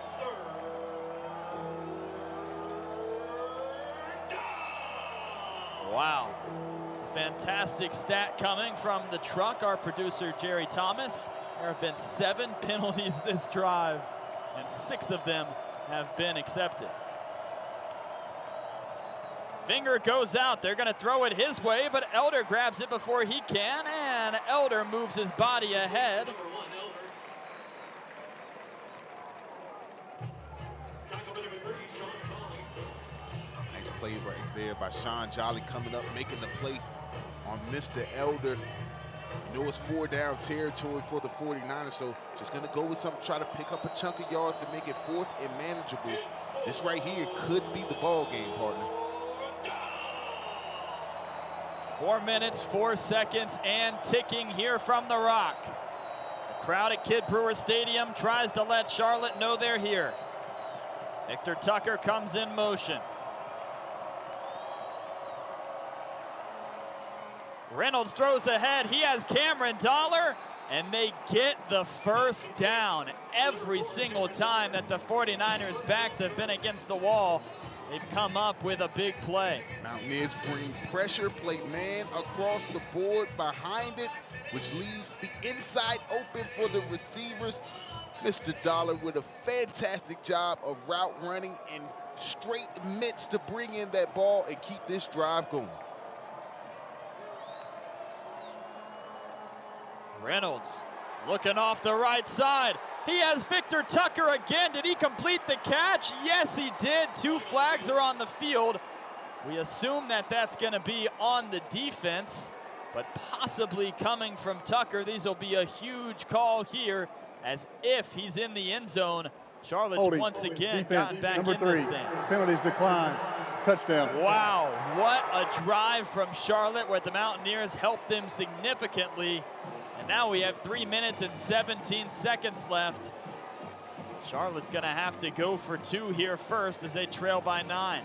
Huge connection right there from Reynolds The previous to play Tucker. is under further review. Like Gerback to Howard back in the day, just drop it back, floating that thing in the air and letting your receiver make a play. That's twice now we've seen Victor Tucker go down that right side. As you see the pass, enough touch in the air. Victor Tucker being tugged on, not affected. Great concentration to bring it in 4-6. Gonna review the play here to make sure that he did indeed complete the catch. Looks like it's pretty clean there to me. Terrific play for the 49ers. Now with a chance to try to make this thing a 1-possession game. So the biggest play of the game coming up here next. Charlotte, after going for 2 earlier in this game and not completing it successfully, now sits down by 9. Now they could just kick the extra point here and only be down by 8 and have to go for the 2-point conversion should they be able to get the next touchdown. But it looks like Will Hilly is instead going to send his offense back out there. The ruling on the field See whether or stands. not they can complete Touchdown. the 2-point conversion. The play does stand. Victor Tucker comes away victorious in that matchup. And now we're going to see the 49ers head back out on the field. And it looks like they're just going to go ahead and kick the extra point. Saul Reynolds thought maybe they were going for 2, but they also have Cruz out there. So Cruz trying to see if he can make this a 1-possession game with 3 minutes and 17 seconds remaining. And he does so. So Pierre, we got a good one here at the Rock. Whether you're a Mountaineer, a 49er, or just a football fan, you are getting your money's worth today, partner. So much offense, 49 points for the Mountaineers on 462 yards. If you're Chris Reynolds and the Charlotte 49ers, he's going for 276, 4 touchdowns as a part of a 500-yard total offense performance for the 49ers of Charlotte. Huge game on both sides for the offenses. Somebody's got to come up with a stop in this one to come out with a victory. If you're a fan of offense right now, you are in hog heaven. Chris Reynolds won the job last year during the spring. He played in 6 games before he was injured and done for the season. This year he came back and he knew he was going to have to contend with South Florida transfer Brett Keane for the starting position. It was Keane that took the early lead in the competition. But if you have a day like today, you got to assume that Chris Reynolds is telling this Charlotte coaching staff, I dare you to not make me the quarterback #1 on the depth chart going into next week against UMass. What a performance against an Appalachian State defense that was unbelievable last year. And Charlotte doesn't want to give the Mountaineers the ball. They want to have an onside kick here. And Appalachian State is going to call a timeout. 30 seconds. They know what Timeout. the 49ers are going to do. That is their first charge timeout. Make sure that they have their all-hands team out there and have everything lined up exactly the way it needs to be. Been tough to stop the Mountaineers if you're this 49ers defense, so why give them another shot at it? Why not just give up the short field if you can't recover the onside kick, but get Chris Reynolds back on the field. He's in the zone. He's been able to find receivers galore down the field, try to go and tie this game right away. I like the aggressive nature here of Will Healy.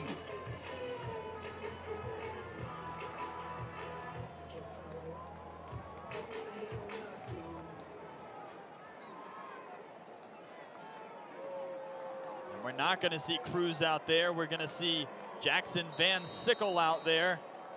Normal kicker for Charlotte on kickoffs.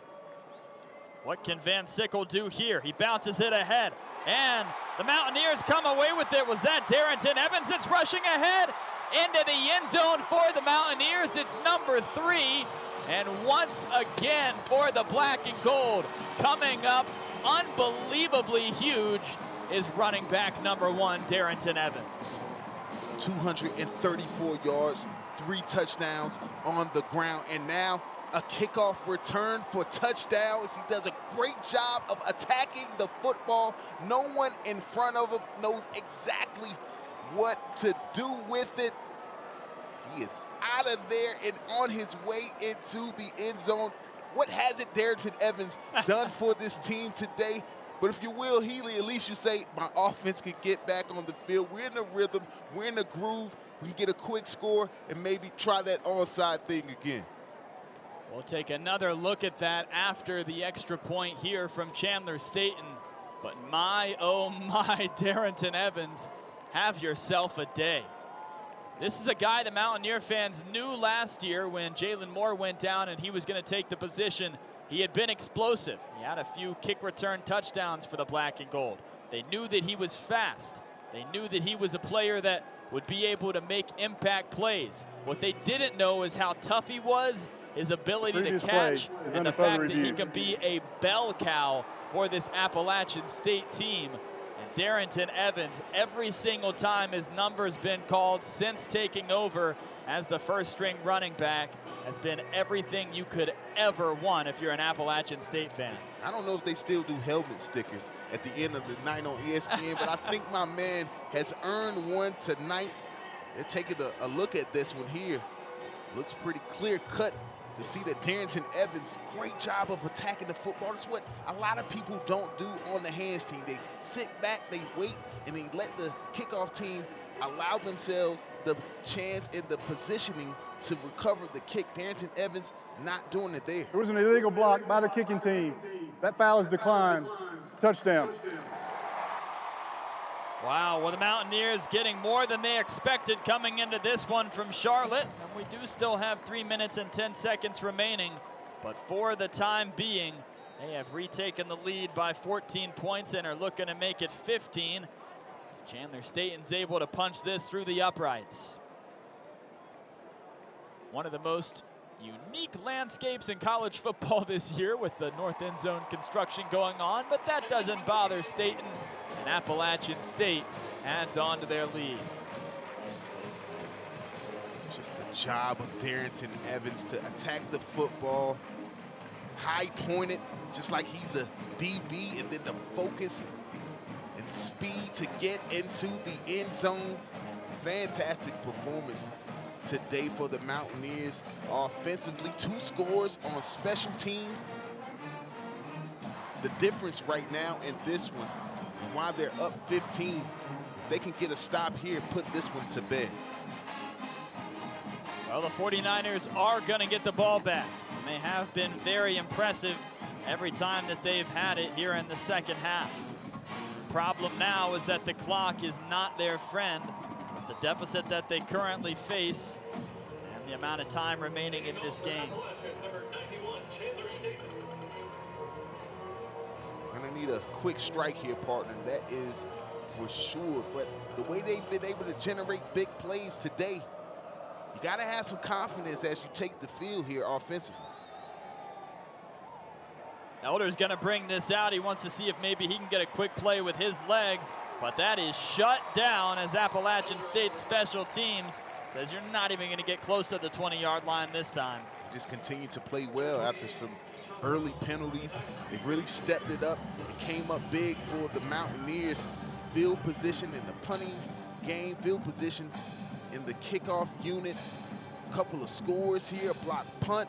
Special teams unit has been just that for the Mountaineers today. What an all-purpose game from Darrington Evans. The more that you look at that, the more you just want to get your eyes checked. If we hadn't been watching it the entire time, it's one of those stat lines that is pretty hard to believe, but he has been everything for the Mountaineers in this contest. Benny LeMay's been pretty impressive for Charlotte as well as he gets the ball here and rushes ahead. LeMay makes a few men miss, and he's going to get to the 35-yard line. Mountaineers maybe looking for a pass play right there from the 49ers. Charlotte catches them slipping. Nice counter pull there, getting Benny LeMay out in open space, and he does the rest. Clock continues to tick. Remember, Charlotte with only one timeout left in this game.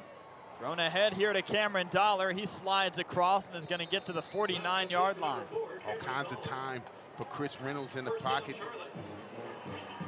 He finds his receiver over the middle. Big time play here. Keep the chains moving.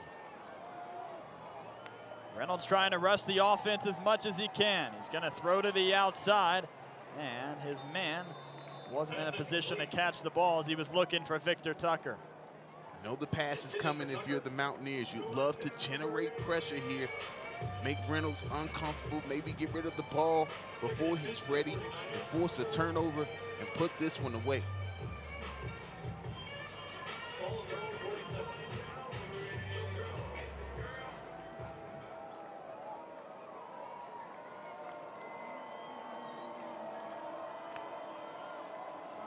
Reynolds throws to the outside. He finds Elder. Elder shakes away from one defender. Now two. Moves ahead, and the third and fourth men get to him.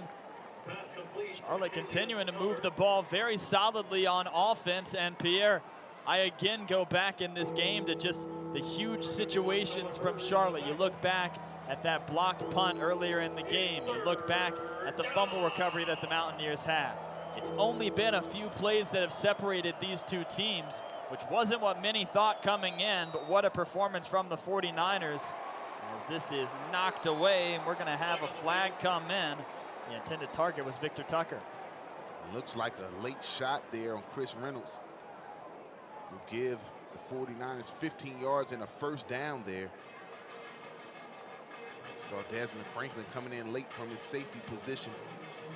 Got Reynolds a little too late, but we'll take a look at this penalty flag.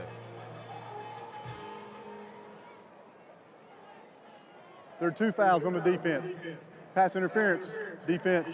That foul's declined. Personal foul, roughing the passer, defense. 15 yards, first down. Well, next week the Mountaineers have a bye week coming up before they head to Chapel Hill to take on the North Carolina Tar Heels on September 21st. And you got to assume, Pierre, that this Appalachian State defense is going to have some long conversations with their position group head coaches as well as their defensive coordinator, Ted Roof.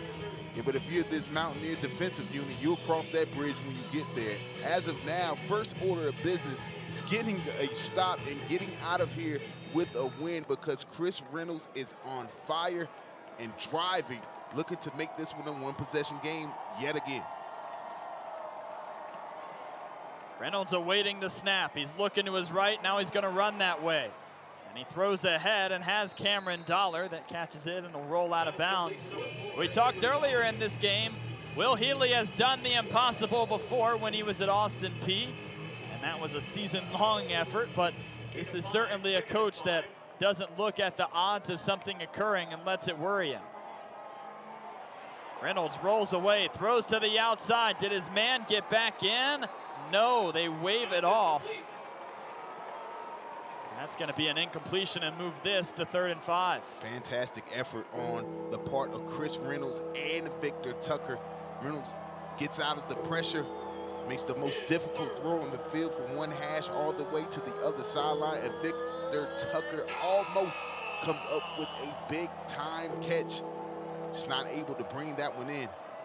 This here, the biggest 3rd down of the game, partner. It looked like Will Healy was saying that Tucker did make that catch, but with just one timeout remaining, and that being a minimal gain, they're not going to look back at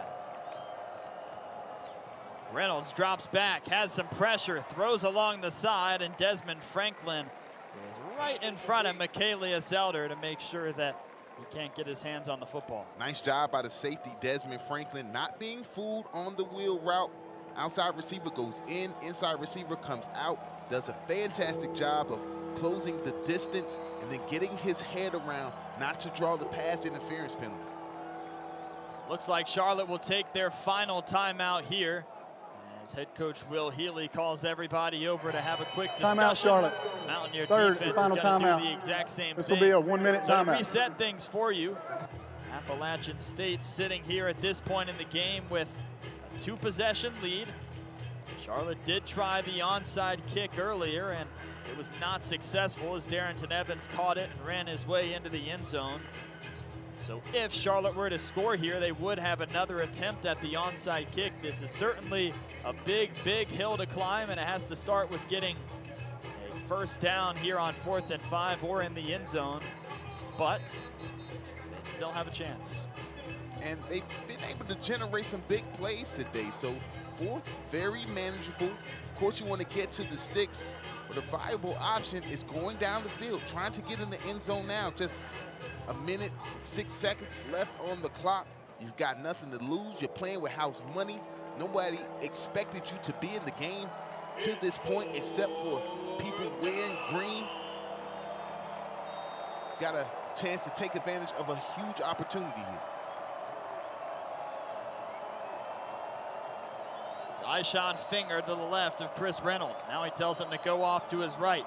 He's looking to his left, throws that way, and the catch cannot be made by Elder, but there is a flag on the field. Just like there may have been a tug on the jersey there. Ryan Huff there in that defensive secondary. This may move the sticks yet again. Defense, number 21, 10 yards, previous spot, 1st down. So Charlotte gets their 1st down, 1:02 remaining in this one. That's why going to the end zone is such a valuable option at the collegiate level. You either get a big play, you stand a chance of drawing a penalty on the secondary. So tough to play in the defensive secondary at any level of football, really, but especially at the collegiate level. There, the 49ers drawing that penalty, keeping their hopes alive. It's a fantastic ball game, partner. We saw a look at those penalties a moment ago, 21 between the two teams. It has not been a clean game by any standards. Reynolds looking to his left again. He throws to the end zone, and it's picked off. Sean Jolly cut in front of the route. And there are no flags on the field, I believe. Still searching, still searching. The Mountaineers get the turnover. What a play by that young man. You've seen him give up a couple of big-time pass plays in this one, but when his team needs him the most, steps up and makes a play. It's an errant throw right there. A little too far in front of his receiver is Chris Reynolds, and Sean Jolly coming up with the play of the game with all the offense we've seen. Well over 500 yards of total offense for Charlotte, over 460 for the Mountaineers. The play of the game comes on defense. Who can come up with the first stop always wins in the shootout, and the Mountaineers looking like they're going to get out of here with a big-time non-conference victory. But what a showing by Will Healy and this Charlotte 49ers bunch. Yeah, it's going to take one more kneel down here from Zach Thomas and the Mountaineers to close out this game.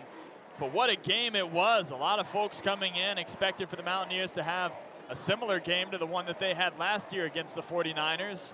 And look at the improvement this season from Charlotte, going from falling 45-9 last year to falling 56-41 this season.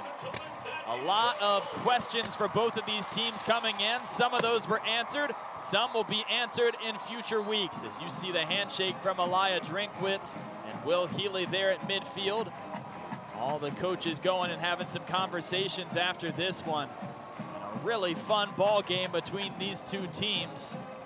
We expected to see some fireworks from the running backs, but we got it from pretty much everybody on the field, and a lot of exciting things to look at from both these teams. And what a day, Pierre, from Darrington Evans. Not sure if I get a player of the game partner, but Darrington Evans gets my nod. 234 on 19 carries, 3 touches, and oh, by the way, takes a kickoff return to the house. 298 all-purpose yards for the sensational junior.